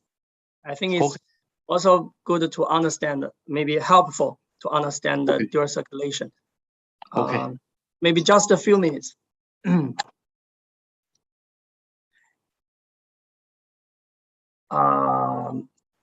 Originally, I want to show you 3 figures, but here I can show just one.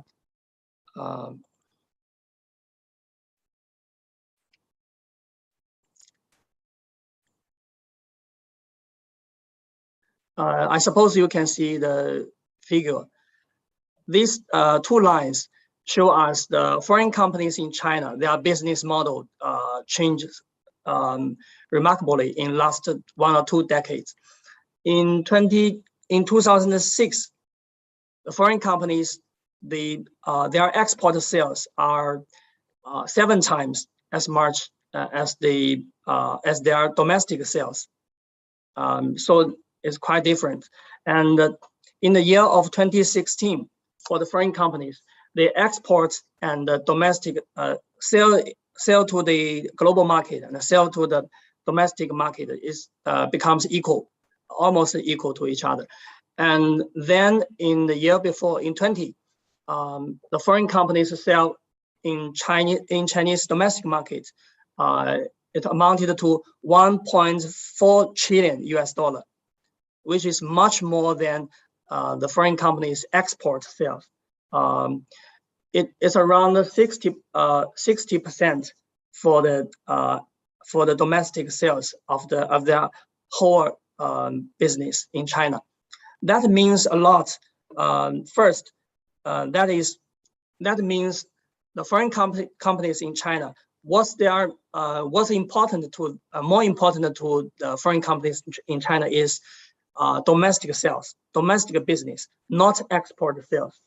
And that means even when the US increased the tariffs against China, but for the domestic sales, foreign companies' domestic sales, it will be less impacted because they don't export for the major business. And the second is that the foreign companies will demand more reforms in the domestic market to the Chinese government. Because I discussed with the foreign companies many times, they will ask me questions like, what is dual circulation? I will show this figure to my foreign companies friends and say that in last decade, you have changed your business model in China. Now in China and for China strategy, it's a kind of, roughly it's a kind of domestic circulation, one of the dual circulation. Okay, that's my complimentary. Okay, thank you for Dr. Xu. Gave a very good analysis for the dual circulation. Now we have to finish this panel, and we have a very nice discussion with each other. We find that we have a lot of policy instruments have been finished. So the think tank dialogue is very important to give a solution to how to deal with these finished policies. Also, we found that there are a lot of ongoing policy making. Even I can see the dual circulation is an ongoing project. Also, Dr. Chen gave us a new analysis on some ongoing project from EU. So I think this discussion is even more important that we can give a policy suggestion for individual government, individual decision makers, how to perfect your policy to promote the good cooperation with each other. Thank you everyone, and thank you for your contribution for this very important panel discussion. We have to give the floor to the next panel. Peter. Hello. Hello, Professor Liu. In the program, I can see that there is a 5 minutes refreshment break. Shall we have this small relax, or shall we move on with the program? Okay. Good suggestion. We should have a. Okay, then I suggest to have this 5 minutes break, and then see you back in 5 minutes. Okay. Okay. See you later.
So I think it's now time to start the next panel. So I kindly ask the participants of the second session to switch on their cameras.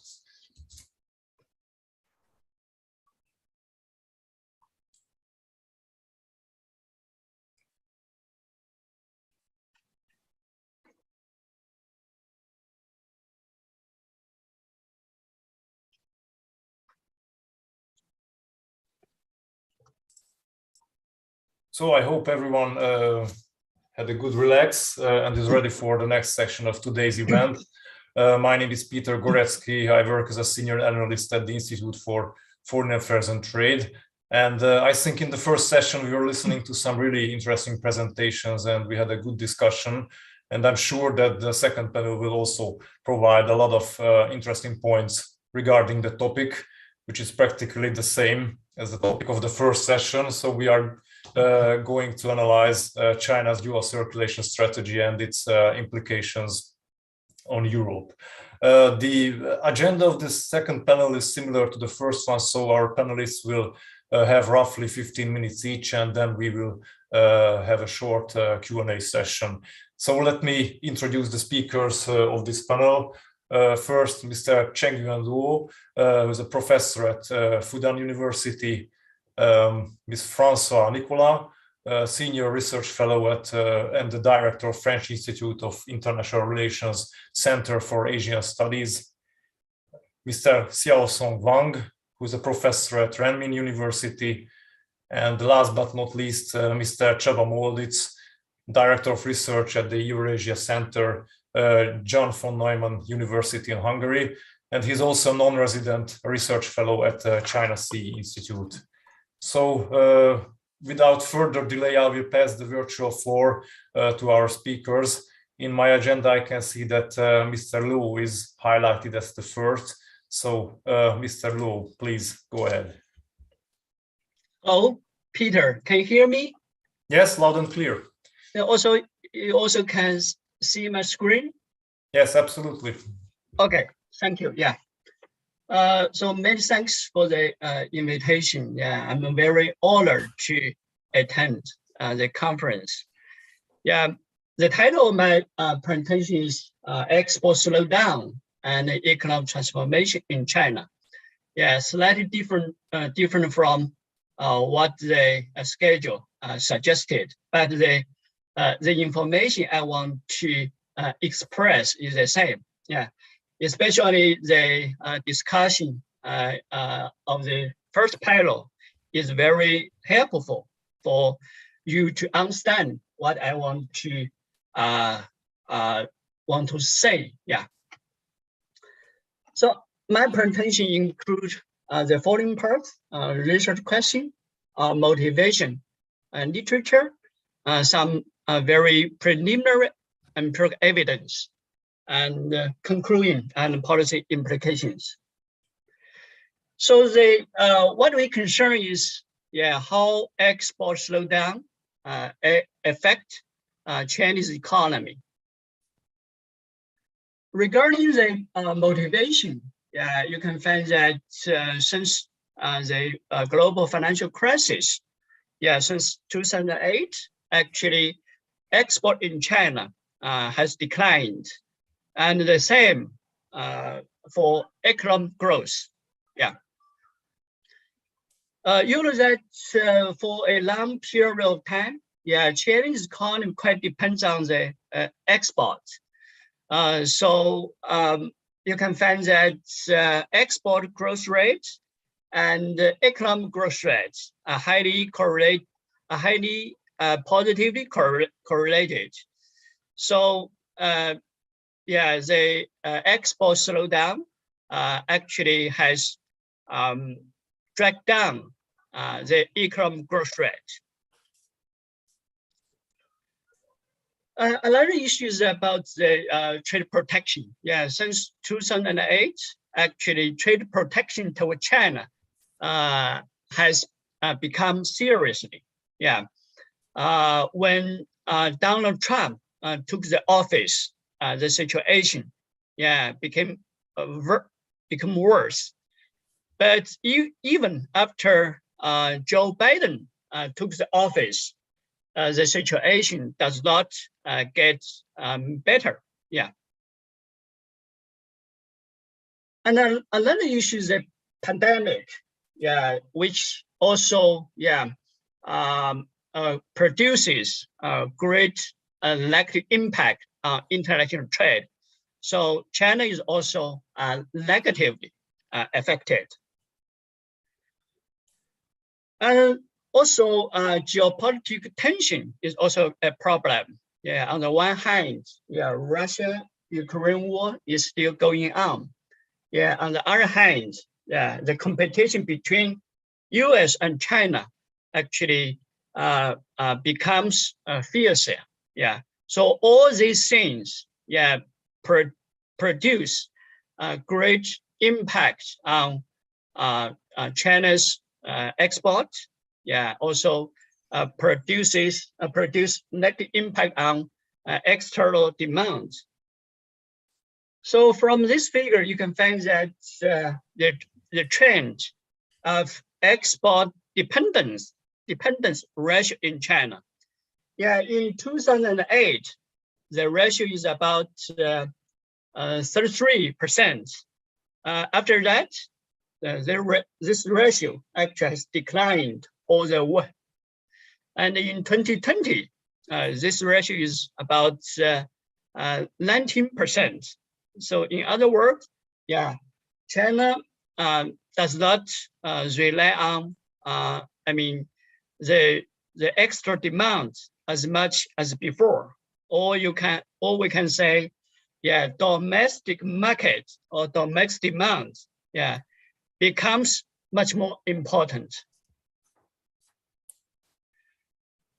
In this situation, so in the domestic integration actually becomes a priority of the government agenda. So in China, we have some experimental fields for domestic market integration. Yeah, Yangtze River Delta integration and Guangdong, Hong Kong, Macau, Greater Bay Area, and the Beijing, Tianjin, Hebei integration. So this figure shows us some basic information about Yangtze River Delta, yeah, which consists of Shanghai, Zhejiang, Jiangsu, and Anhui. And in total, yeah, in coal area, it includes 27 cities. And the population accounts for 4% of the total.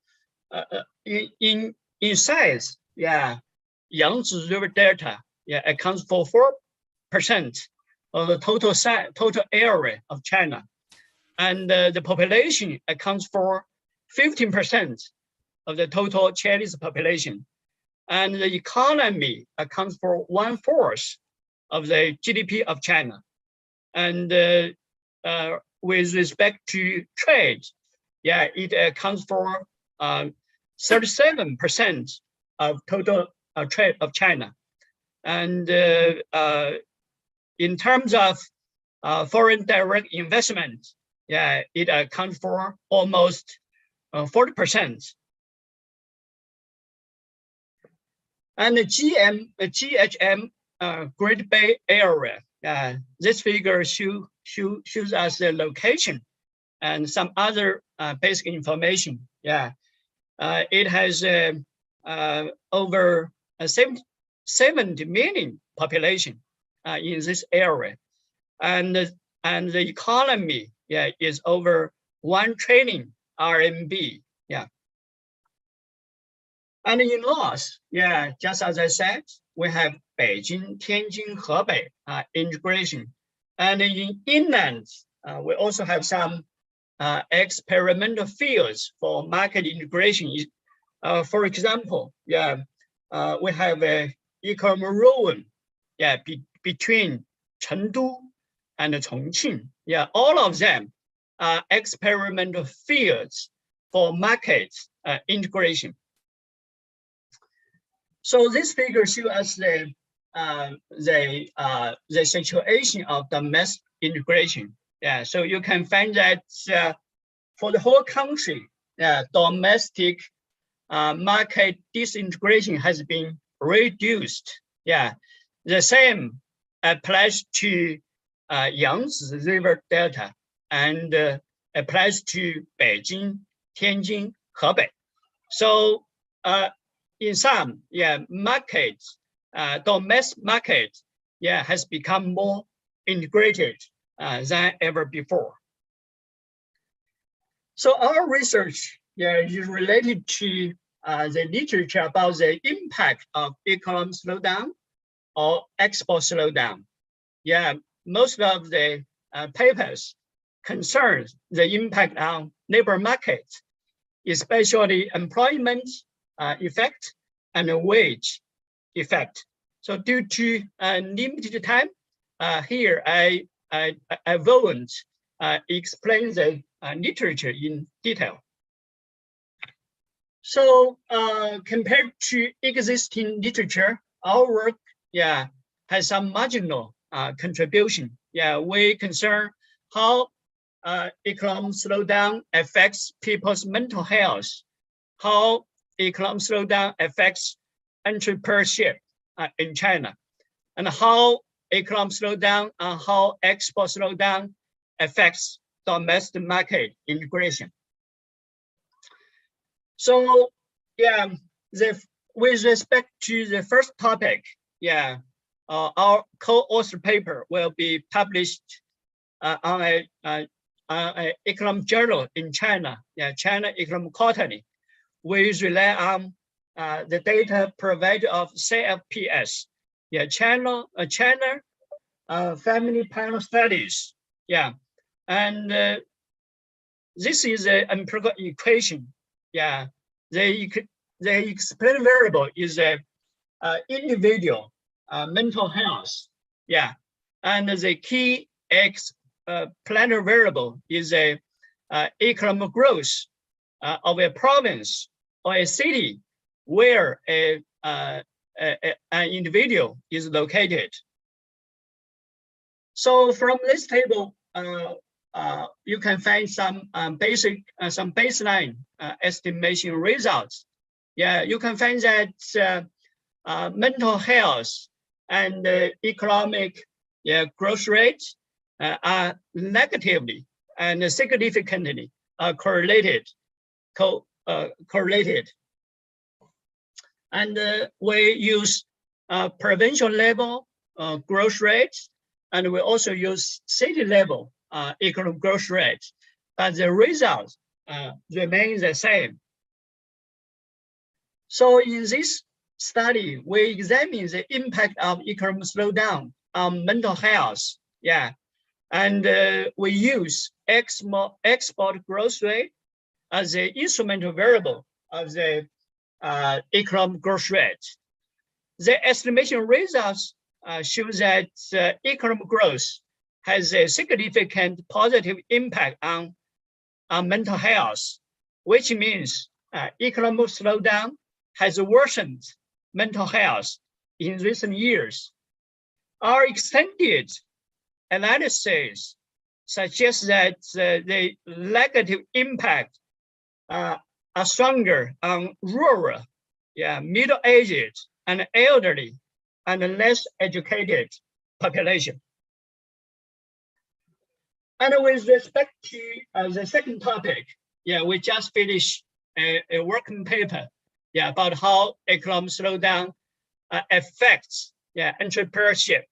We rely on the same data source, and this is the empirical equation.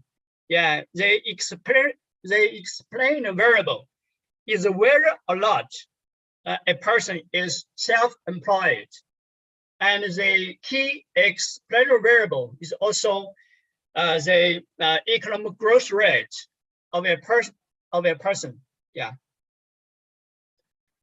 And this table shows us the baseline estimation. We can find that economic growth rate and entrepreneurship are negative and significant correlated in our IV methodology. Yeah. So from this study, we found that economic slowdown actually has significantly stimulated entrepreneurship, and our extended analysis also show us that men, rural residents, young people, low education, and married, childbearing are more strongly stimulated.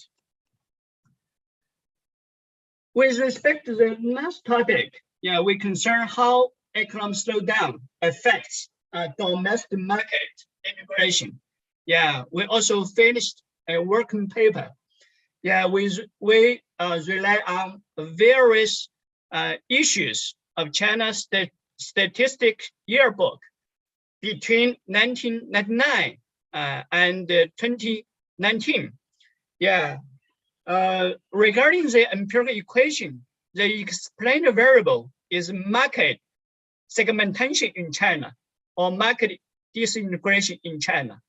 And the key explained variable is the export dependence ratio in China. And from this figure, you can find that again, yeah, foreign trade dependence, yeah, export dependence, both declined, especially after a global financial crisis. But market integration, yeah, actually is already on the way. So compared to previous period, yeah, domestic market becomes more integrated.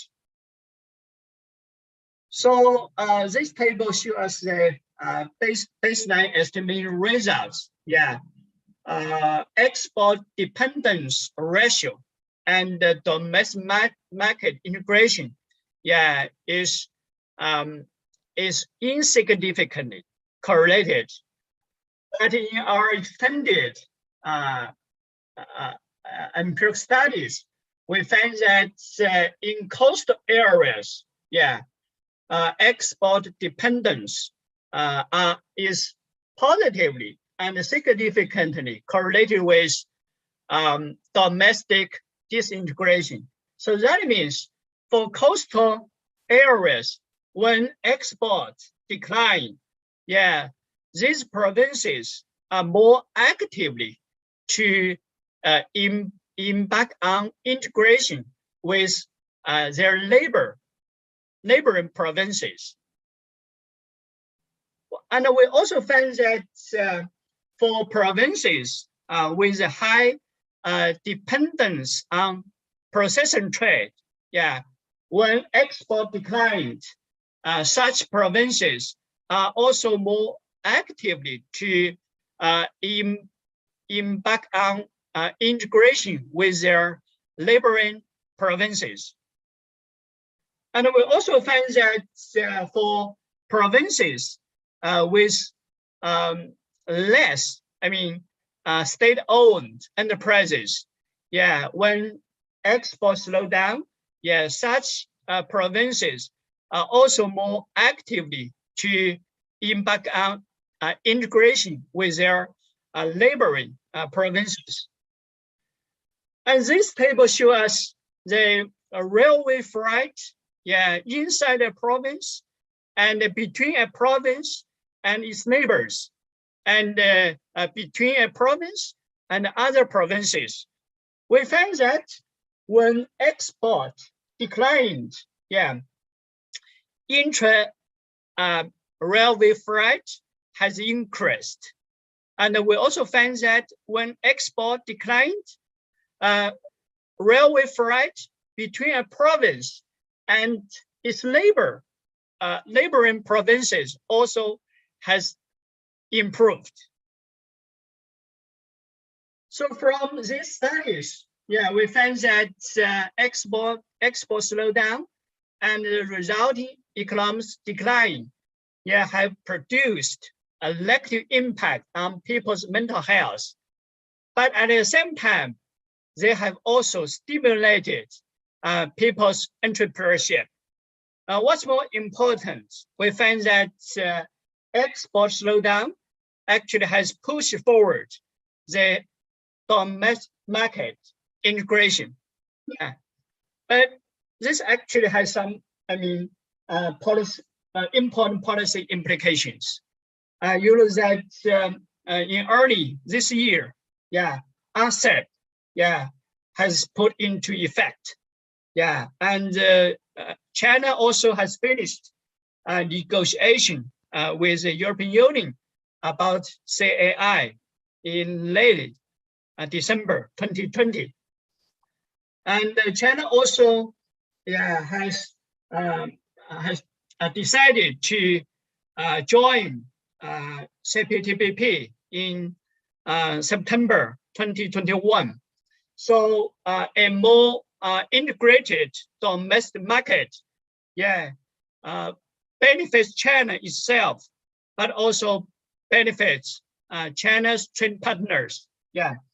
And a more integrated domestic market is also important for China to deal with the challenge brought by IPEF, which has been proposed recently.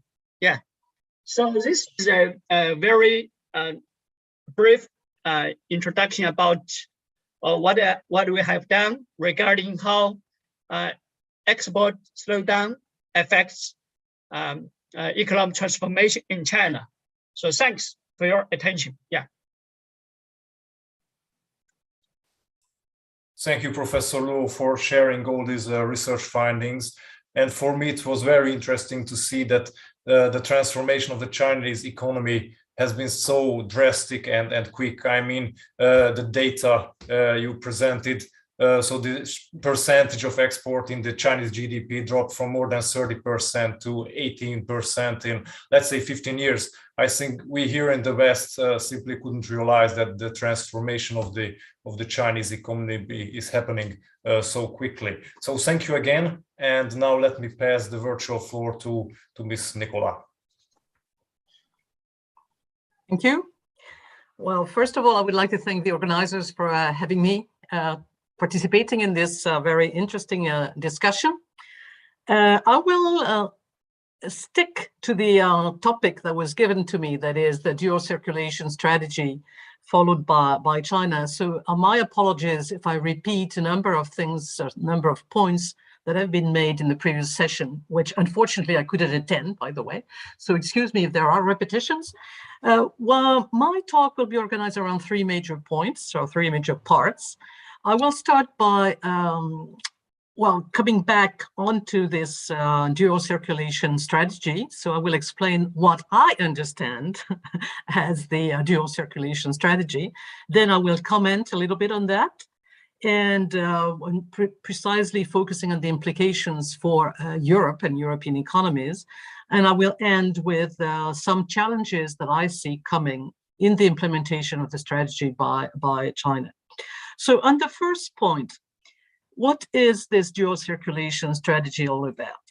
As usual in China, there is a slogan that is floated and without much substance at first.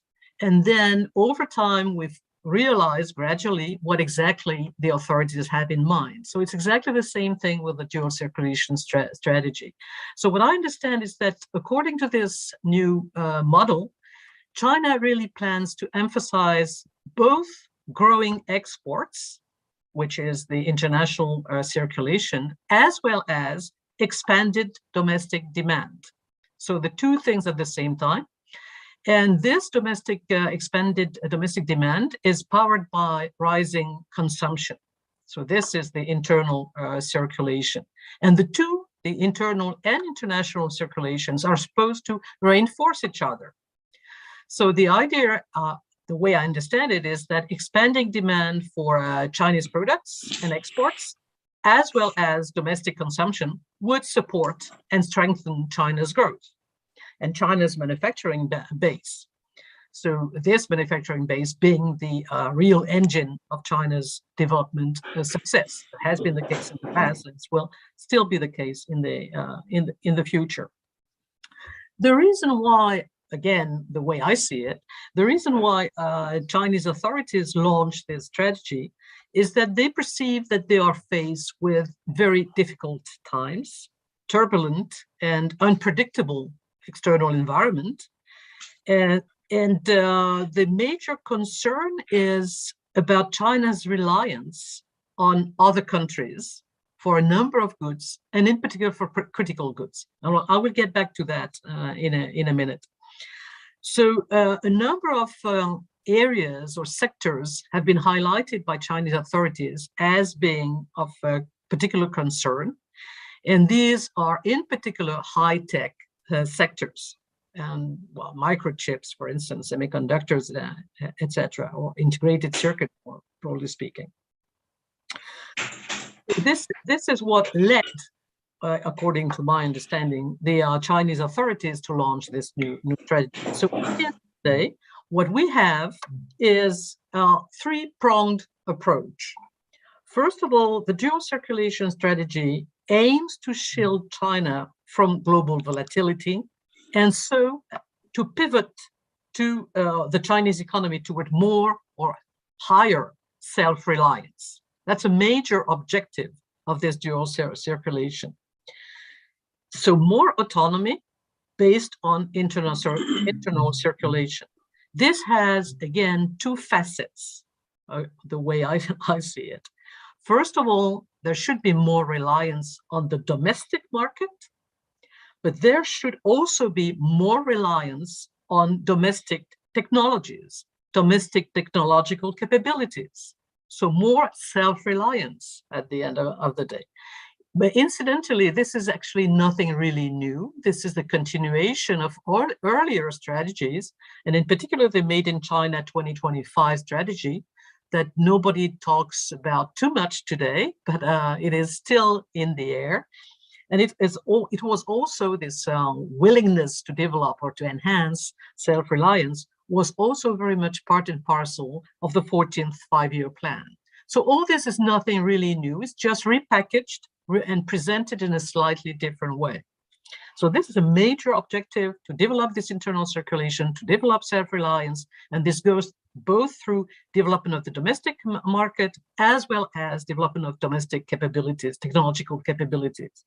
And then there is the other major objective, so it is third prong of the strategy, which is preserving some of the gains of globalization or from globalization. And this is the external circulation. Of course, I mean, China has benefited so much from globalization that it doesn't want to drop it. So it still wants to take advantage of this globalization, but it's only now part of the strategy together with the development of the internal circulation.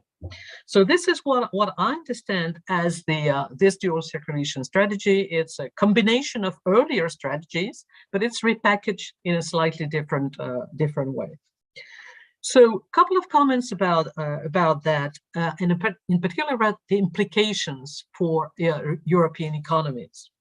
Well, the first implication, obvious implication, is that the desire by China to develop its own capabilities, and in particular technological capabilities, to reduce the dependence on foreign technologies, will lead to a lot of interventionistic strategies or policies.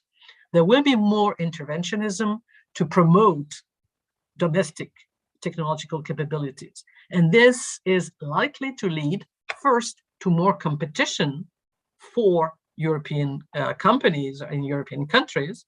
And this will also lead, or this is likely to lead to problems or tensions with European countries that are not too happy if there is too much interventionism. So there are potential frictions as a result of this strategy. There is more competition, but there is also a source of tensions or frictions regarding what may be seen on the European side as excessive interventionism.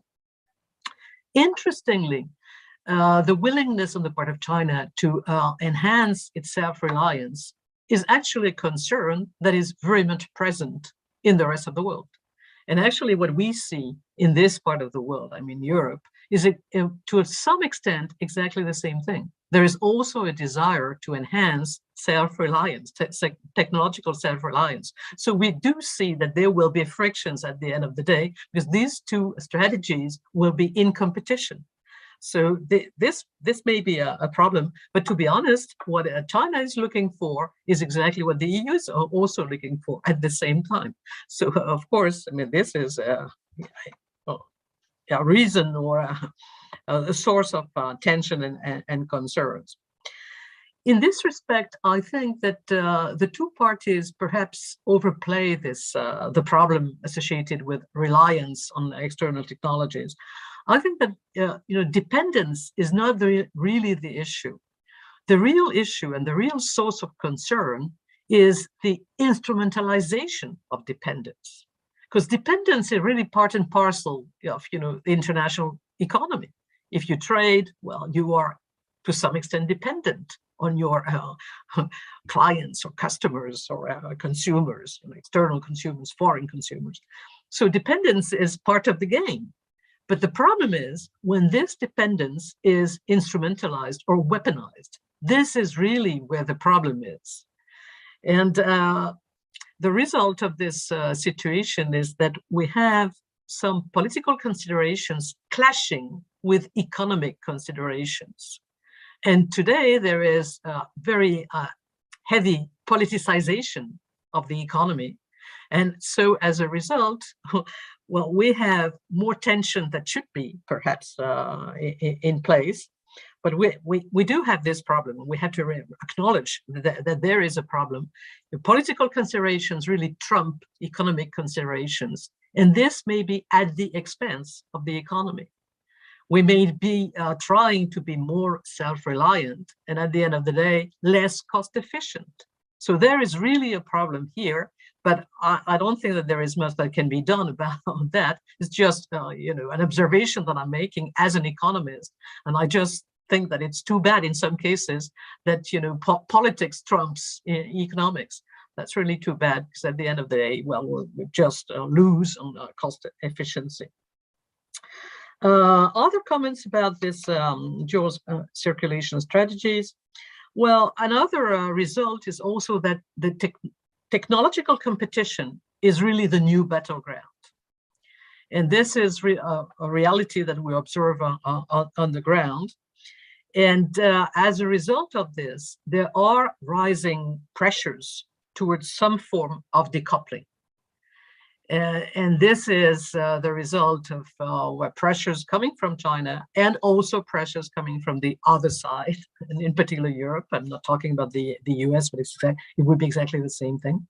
And so there is definitely rising pressure towards some form of decoupling, which economically is not the ideal situation. It's not an optimal situation, but this is the result, again, of this politicization of the situation and of political pressures. What else? What did I want to say as comments? Another point which relates directly to what has been presented in the earlier presentation. Well, I understand that the dual circulation is about internal circulation as well as external circulation. And as far as external circulation is all about, what China is trying to do is to push for some form of trade. I mean, trade is not dropped. So there is no attempt on the part of China to disconnect from the rest of the global economy. But my impression, and this also results from what I just heard, is that there may be a turn towards or more of a focus on Asia. China's participation in RCEP is such a sign, and China's participation in CPTPP, which is not, I know, exclusively Asian, but it's trans-Pacific, is also a sign that China may be emphasizing other areas than the EU and the US, but than the EU, at least, which is what I am interested in. So the participation in both RCEP and CPTPP may be a sign that China is trying to turn, not to turn away from the EU, but at least to emphasize other partners rather than the EU. And of course, this is a source of concern for us, for Europe. My advice on this specific point is that the EU should perhaps consider also joining CPTPP. Why not? At least applying to CPTPP, which is actually the place where the new rules of the game are being defined today. So that's my piece of advice, but I'm not sure that anybody will listen to them. So we'll see in a couple of years whether the EU will apply to the CPTPP or not. And finally, some of the challenges perhaps to end on a more provocative note, perhaps. In this dual circulation strategy, I see first some kind of an inherent problem. I see really an inherent contradiction in the reasoning that underlies the dual circulation strategy. The first, the idea is that exports in China tend to be competitive because they are relatively cheap. So workers in the export sector have relatively low wages. This is what makes Chinese products competitive. And this is not really consistent with a strong consumption. If you want to have a strong consumption, what you need is, well, people who have enough money to consume, to domestically consume. And so there is some kind of a contradiction between these two things. If you keep wages relatively low, then people are not in a position to actually consume, at least not consume very much.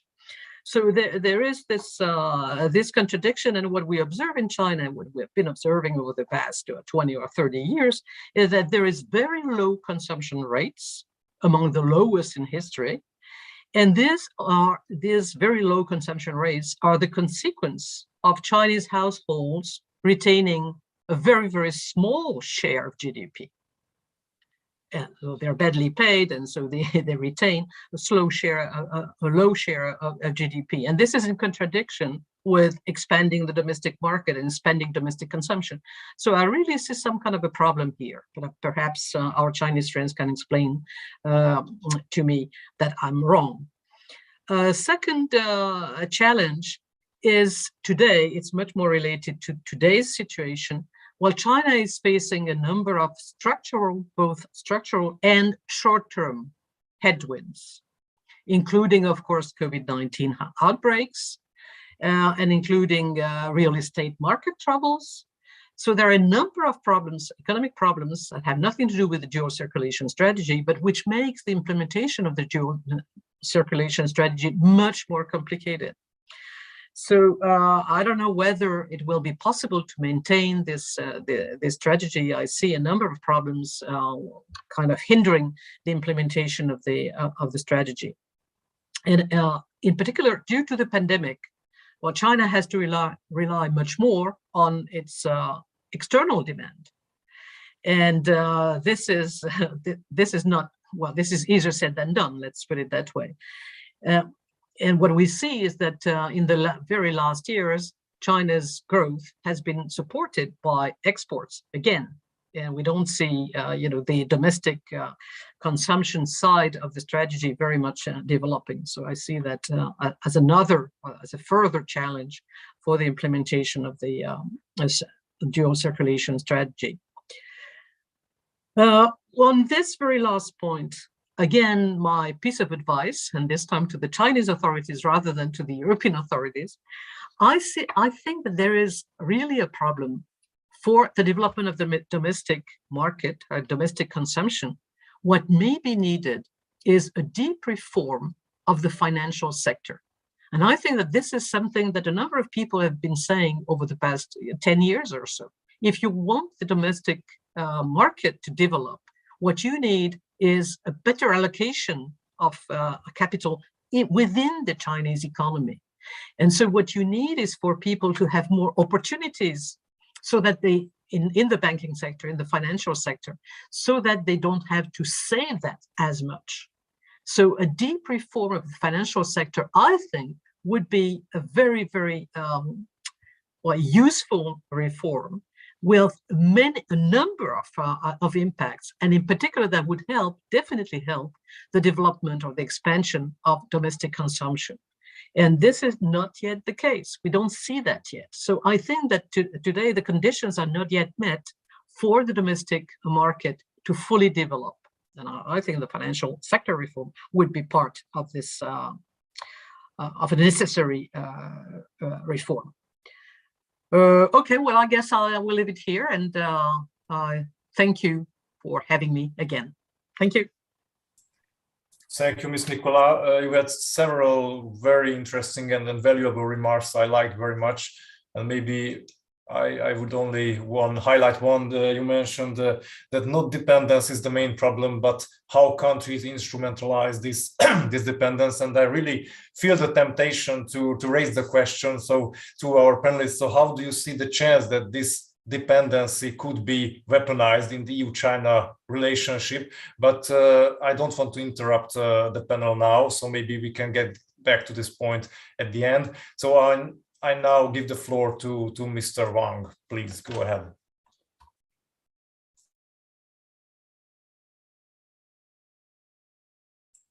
Mr. Wang, are you here with us? Okay. If not, then maybe he will return later. Then thank you, Peter. Okay, please go ahead. Can you hear me?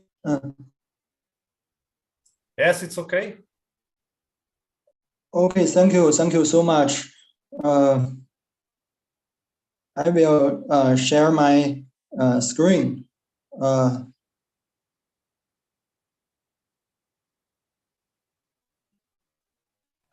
We can see you. Oh, please okay, turn the camera on. Thank you. Oh, I'm sorry. Use the cell phone. Good afternoon, everyone. I'm very pleased to take this opportunity to share my idea about China's dual circulation strategy and GVC participation. The main findings are as follows. Dual circulation strategy does not mean China will focus exclusively on internal circulation. Instead, it will strike a balance with external and internal circulation. In this paper, we construct a theoretical framework and find that uncertainty inhibits the export of enterprises, and participation in GVC can alleviate the negative impact of uncertainty. As a result, in the future, China should actively participate in the governance of the global epidemic, reduce the external uncertainty faced by Chinese companies, promote the participation of global value chains, that's GVC, to an efficient state, and achieve the dual circulation strategy.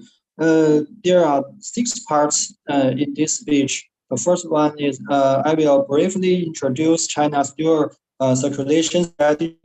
The second part, I will show the trend of increasing uncertainty Chinese firms faced.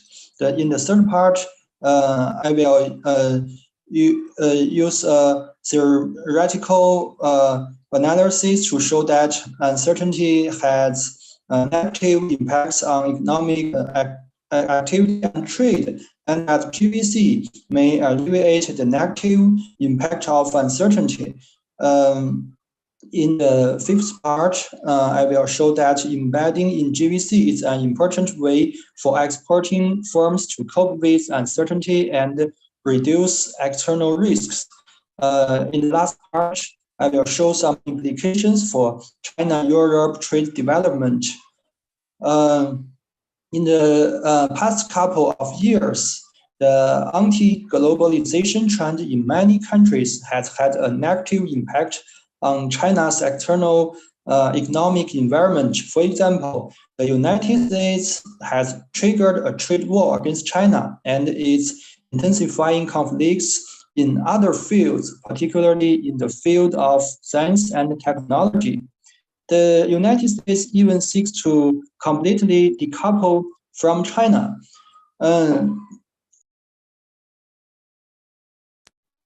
Gets worse and worse. That's why President Xi has emphasized the importance of the dual circulation development pattern, which is centered on the domestic economy or internal circulation and aimed at integrating the domestic economy with the global economy for external circulation. So the dual circulation centers on internal circulation, but it does not mean China will focus exclusively on internal circulation. Instead, it will strike a balance with external circulation. For example, by further opening up the economy to the outside world, which in turn will boost international cooperation and global economy. At present, China occupies an important place in global industrial chains, but given growing its economic strength and drastic changes in the I'm sorry.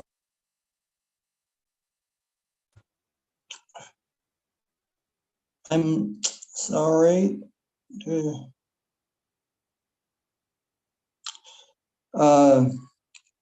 So now Chinese firms faces increasing uncertainty. Since 2007, there have been many unpredictable events around the world.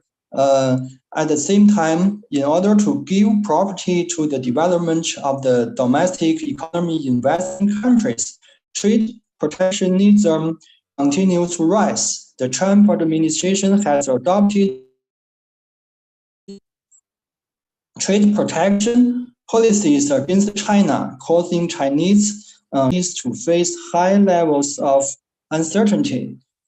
In 2020, the COVID-19 epidemic spread globally and the world economy fell into a severe recession with a long duration and uncertain future development prospects. Lots of scholars make models to measure uncertainty. We use the GDP of a trading partner country to measure a country's uncertainty and assume that the difference of a country's GDP logarithm follows first order autoaggressive progress, namely the AR1 progress as shown in the screen. So the export company predicts that GDP of its trading partner country consists of two parts. One part is the expected GDP in line with AR1 process, and the other part is the change in GDP caused by the negative shock. So the derived quantity is the magnitude of GDP changes of the target country. So this is the measurement of uncertainty. It can be shown from this figure. When China joined the WTO, the level of world uncertainty declined, and it rose sharply during the financial crisis and reached its peak in 2009, following the economic recovery of various countries after the financial crisis. The level of world uncertainty declined, but rose again in 2012, mainly due to the decline in commodity prices, the rise of trade protectionism. Next part is the theoretical model. I will introduce it briefly. Based on the theory of engineers and trade, the theoretical framework of our article mainly includes the demand side and the supply side. This is the consumer's preference. We use a CES utility function, and this is the intermediate good protection. It is a perfect competition market, and this is for the final goods production. It is a monopolistic competition market. Please note that the letter A means the economic condition of foreign country. It presents uncertainty firms faced. After a series of deduction, we will get the proposition of our model. That is, under uncertain conditions, the critical value of economic conditions for enterprises to enter the export market is greater than the critical value under certainty.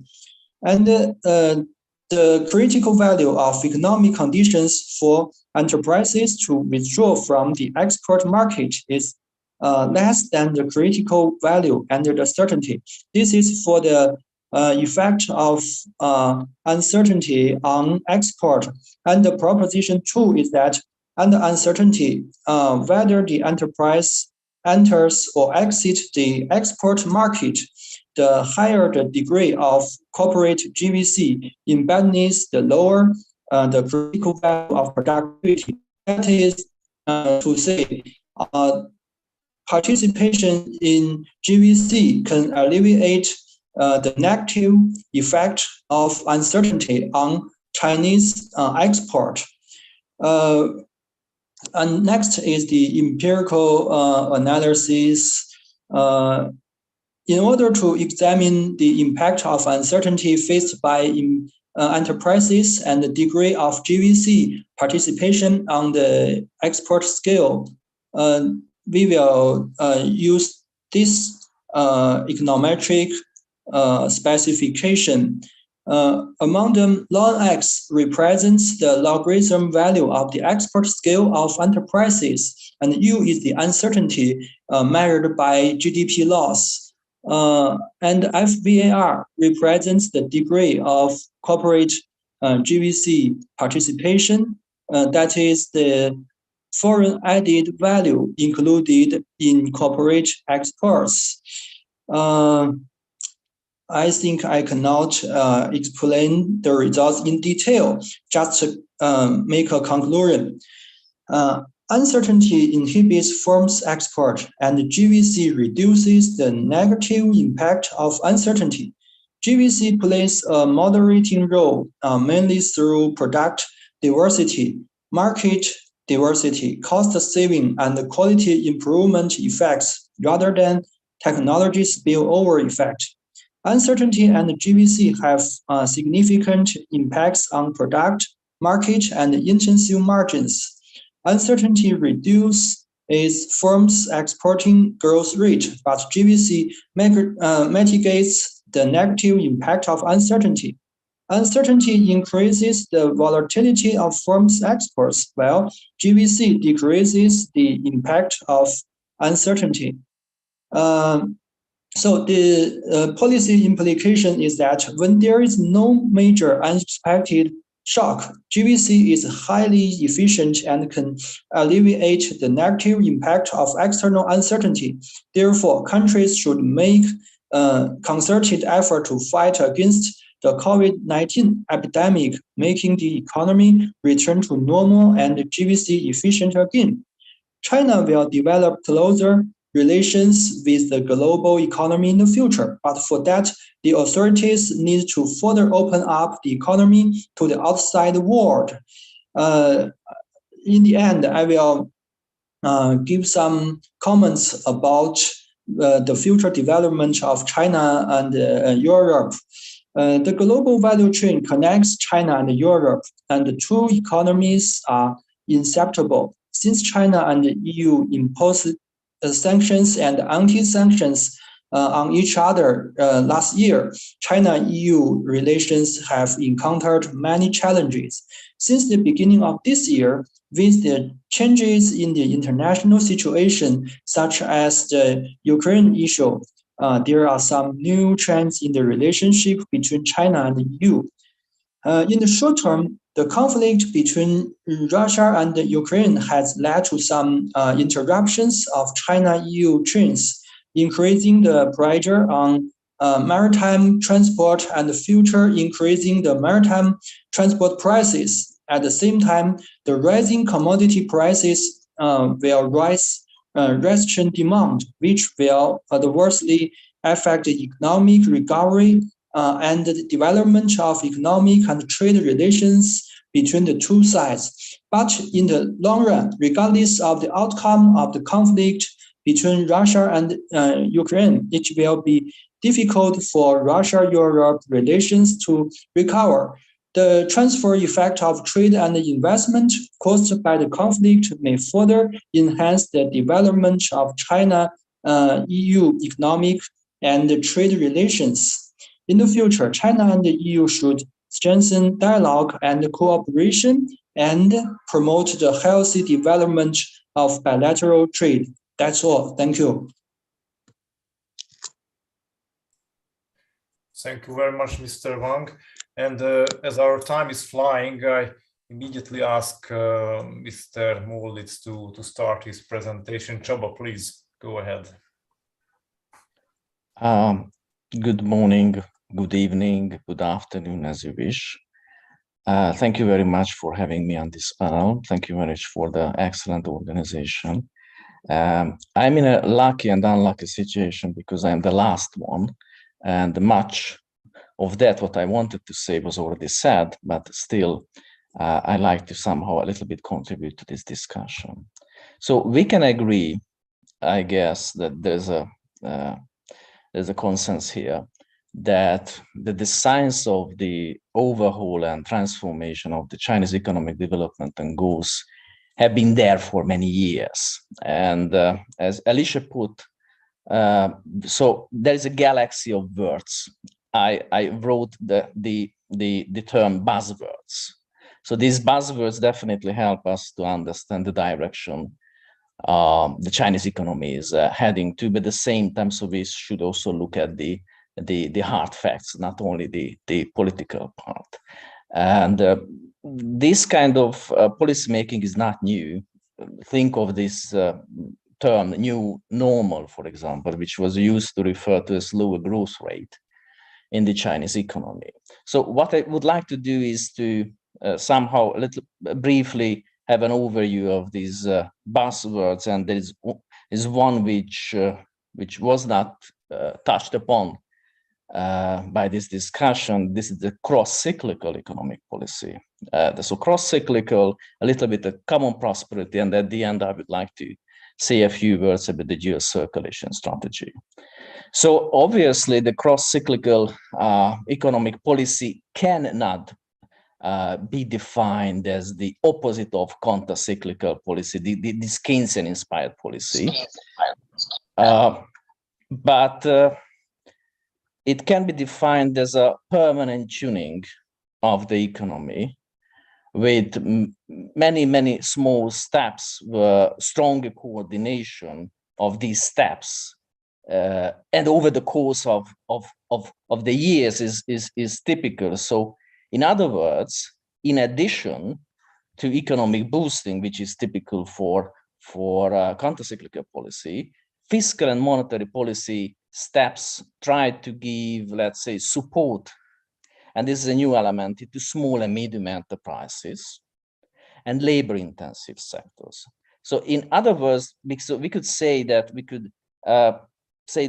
this emphasis is put on employment, or if we go further, so we could also say this emphasis is put on employment and increasing domestic demand.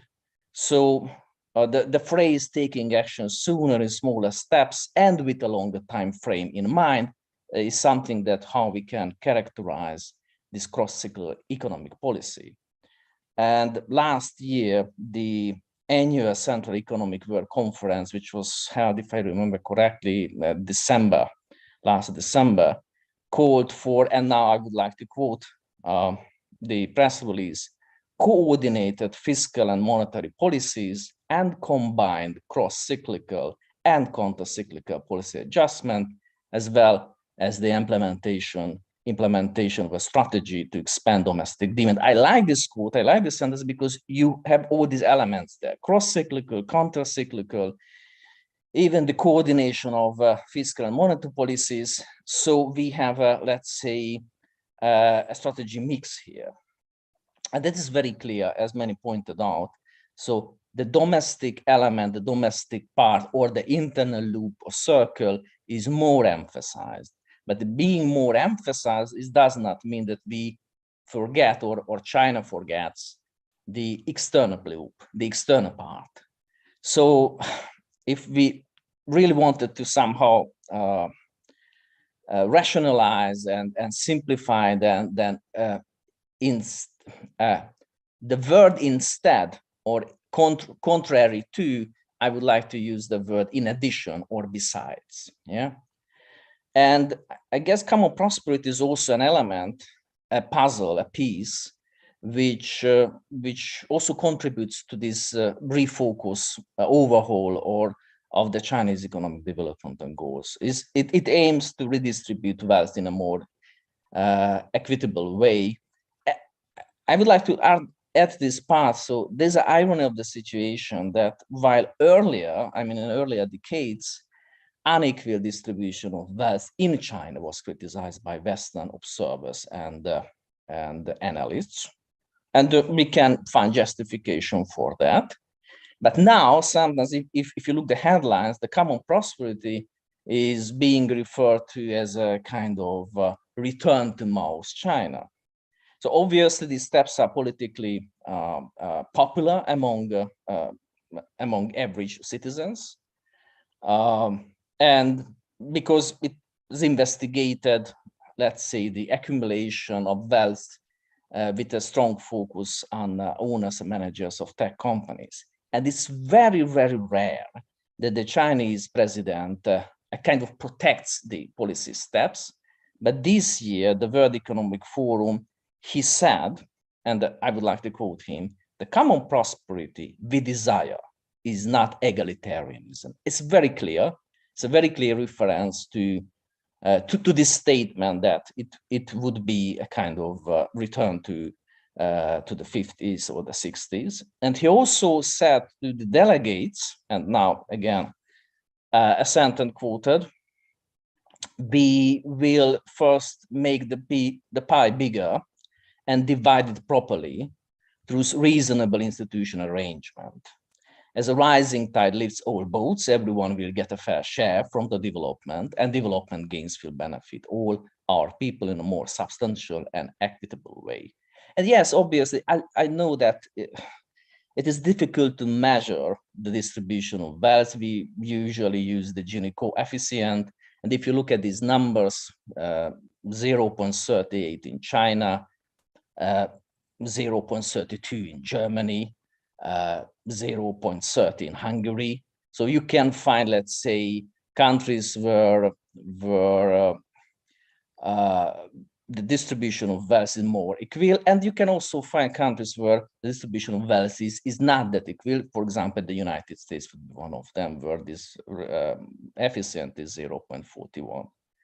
But what is the consequence of this campaign for the development of the world economy or for Europe? Domestic effect is that, and this is the plan, that the redirected money or wealth would be used to improve public services. For example, healthcare, pension system, the care of elderly people. Actually, this is one of the criticism of Western observers and analysts for many years. So this is these are parts where the Chinese economic system should be improved. And here you are. The international effects, in case this policy is successful, obviously, again, domestic factor of growth could be strengthened, and therefore the reliance on international trade could be lessened. So the link between domestic policies and the world economy is clearer when it comes to the strategy of the dual circulation concept, which is one of the priorities of the 15th five-year plan. And the idea was originally, if I'm correct, was brought up by the Chinese president in May 2020. Then a few months later, the idea was explained and repeated during his visit he made to Shenzhen on the occasion, actually, on the very famous southern tour of Deng Xiaoping. And yeah, it was said the circulation is made up of two loops, circles, the internal one, the external one. The external loop shows the embeddedness of the Chinese economy into the world economy. And we can agree, so for an economist, this is not too much, because this description does not significantly differ from the way of how we describe modern open economies. Yeah, some analysts argued that the novelty of the approach lies in where the emphasis is put. So in this argumentation, the emphasis, or they say the emphasis is clearly put on domestic loop, but I agree with many of you who said that the real novelty is basically pursuing a more balanced economic policy. So what we could see in the cross-cyclical economic policy, what we could see in a more equal distribution of wealth, this is the same. It's a more balanced strategy where the demand and domestic elements are more underlined. Yes, there is a long road to go, because it's also ironic that the new slogans of the Chinese economy, again, dual circulation, common prosperity, suggest economic growth in China should be increasingly based more on domestic factors, by global demand for Chinese manufactured goods for exports is growing, and it still makes the net export a major driver of economic growth in China. So in 2021, China's global trade surplus rose to 676 billion American dollars, which was a new record for China and the highest ever for any country.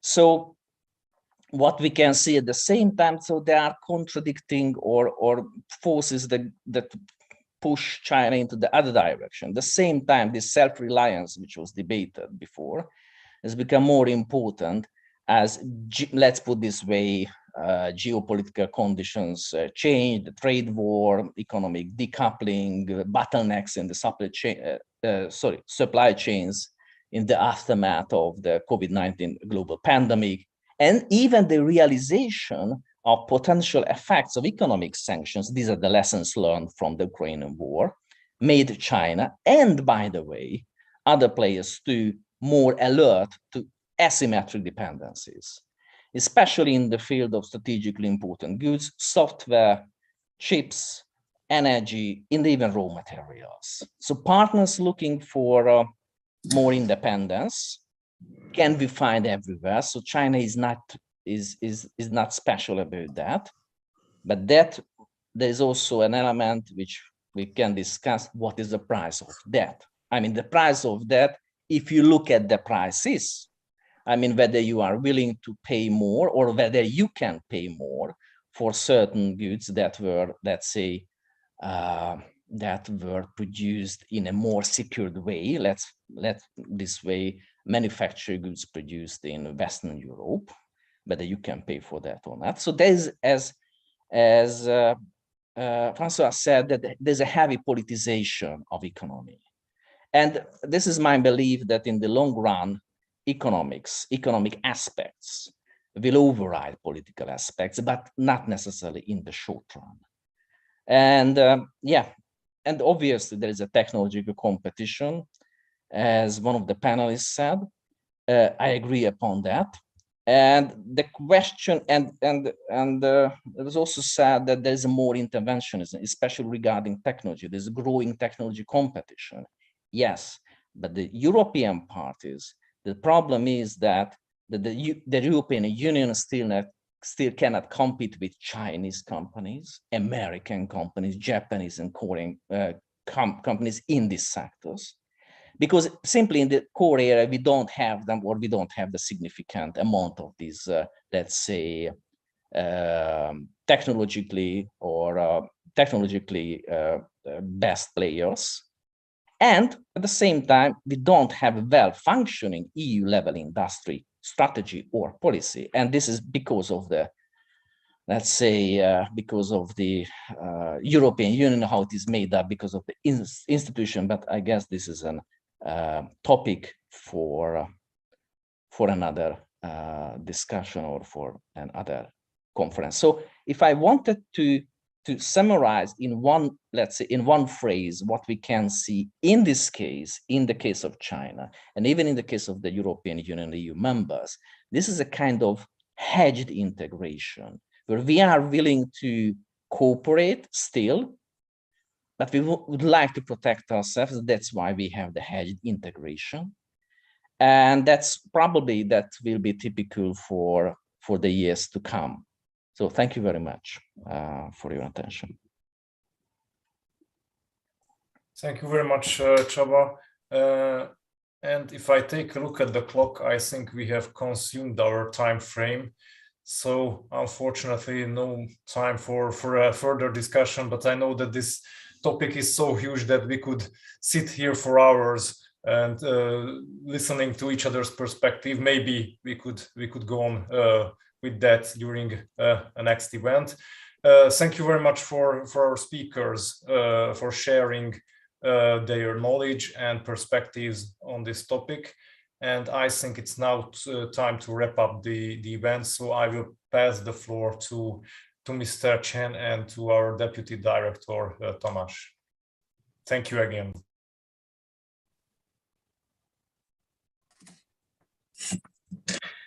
In what order? So am I to begin with? Okay, that's so then I begin with. So thank you very much for having this discussion today. I think it has been quite a long time that I was able to follow such a rich conversation of so hotly debated issues. I think it's very good, and it was the original objective to get past, to get beyond, the political and rhetorical surface level of those very complicated issues. And I think what you just did at this conference was really a successful completion of this task. So thank you. It was an honor to have it here, and it was an honor to listen to it. Although me and Director Ugrosdi, we are on the way actually, so it was a little hectic setting for this conference, for which we are commending our excuses, but still we were able to follow the gist of the conference, and it was okay, so I don't want to use very big words, but it was excellent in these terms. I think we've heard two very important debates, one centered around the economy and the other one more political. The very details of the dual circulation and its impact on both China and Europe was not only about this, but also how this dual circulation might actually work, how the policy aims of the dual circulation strategy are indeed fulfilled or not, and what about the future prospects. I think it was one of a kind in terms of an economic outlook. And I think it was very enriching, and I'm very grateful that I had the opportunity to listen to.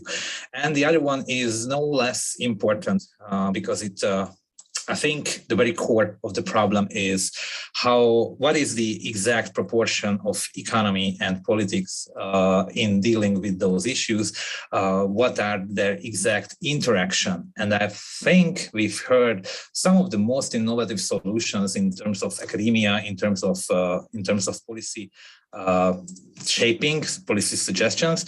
I particularly liked the notions of how those economic issues were indeed securitized and politicized in this framework, in this discourse, and that this might be one of the key features that will remain with us for quite some time. But again, how long is this some time is also a question of debate. Whether is it a long time. This is a long-time phenomenon, a new normal, because we've heard opinions to this effect, but we heard other opinions to the effect that the politicization of economy is indeed important, but in the long term, the economic outlook will actually prevail over political ones. I think this is no doubt one of the most important and interesting questions of international politics and international political economy for years to come.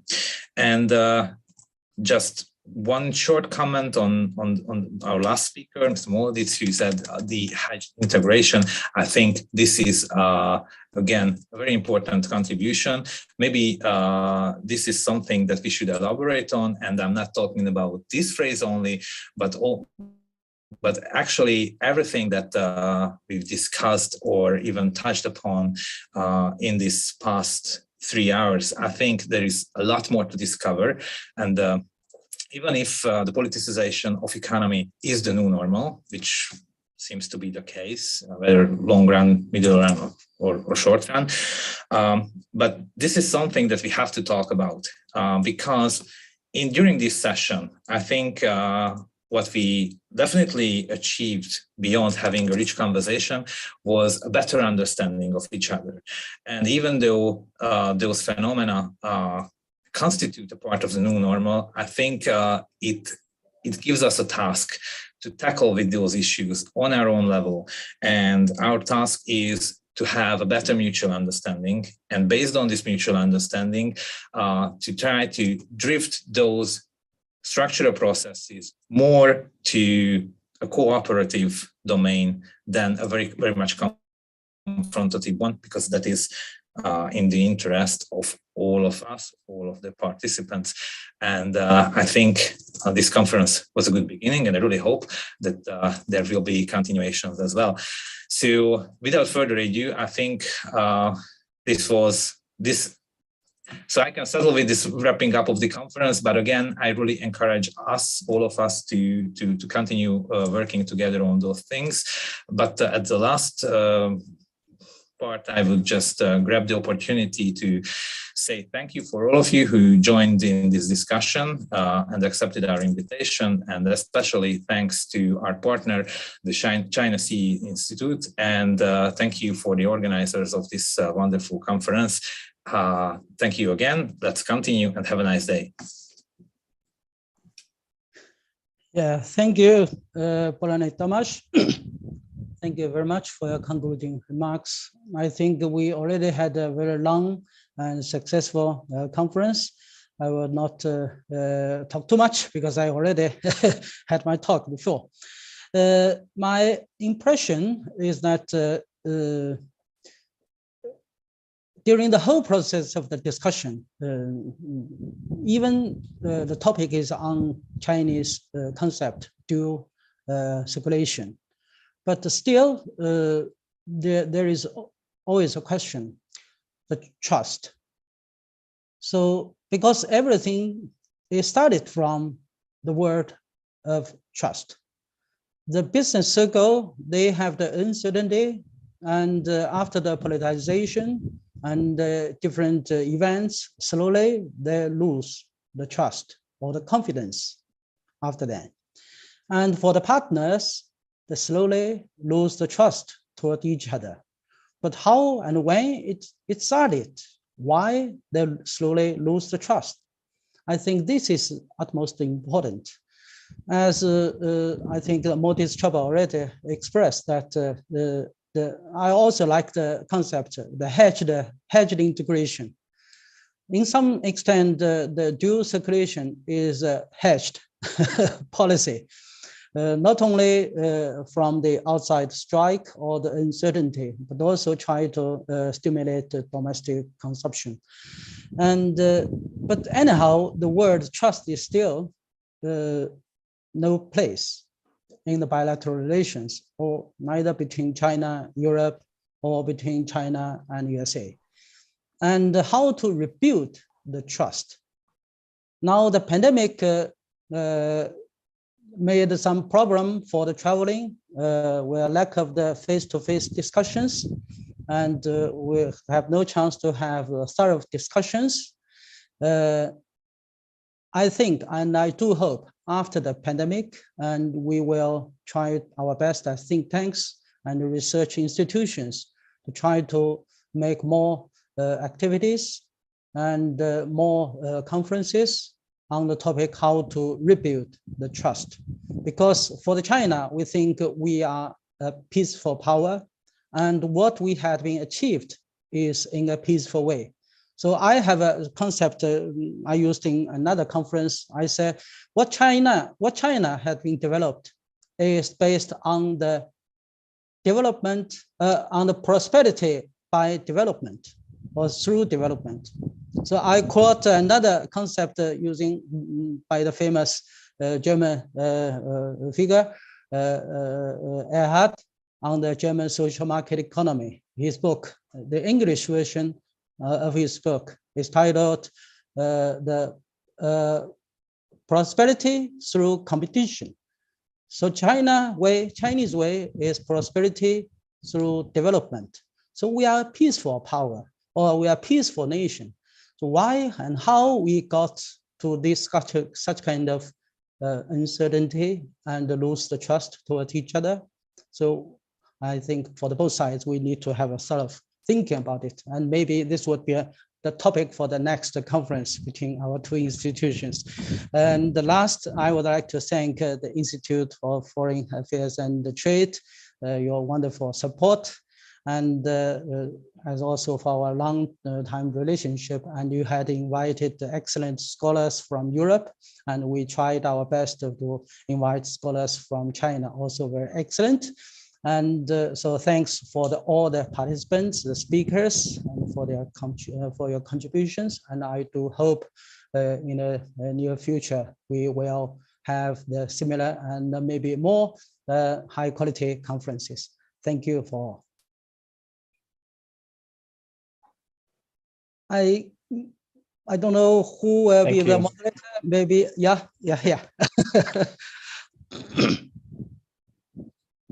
Thank you, everybody. Yeah, maybe Professor Feng, you can announce the end of the conference. I think we have had a very successful discussion. I want to congratulate to our two organizations for hosting this conference. I haven't say Nicholas, Professor Nicholas for many a long time. So it's a great pleasure to see all the old friends and new friends. We really cross our fingers from the end of the pandemic, and we'll see you soon. I hope in Paris, in Budapest, in Beijing. Shanghai just reopened again, and hope this is a good sign for the normal future. I just want to say hello, say goodbye to everybody. See you soon.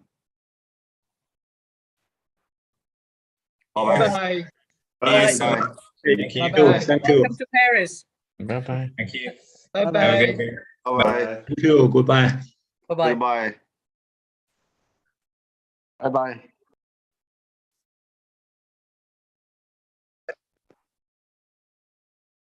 邵老师，谢谢啊，邵冰红，谢谢。怎么能谢谢我呀？要谢谢你们大家呀！这都是大专家来参加这个会，所以这个会就办得有质量嘛，这是最重要的。这是。只是邵老师最近这个紧锣密鼓准备的一场这个非常重要的会议啊，这个团结的会议，胜利的大会啊。对，团结的大会很重要。而且刚才我说，我们那个会上出现了一种优雅的那个叫什么交锋哈，对，这应该是我们放大的一种那个会风。非常好，非常好，非常好啊！将会的马晶晶通知一下 P 的，赶紧把那个录制给关了吧，现在还在录制呢，还在录制啊。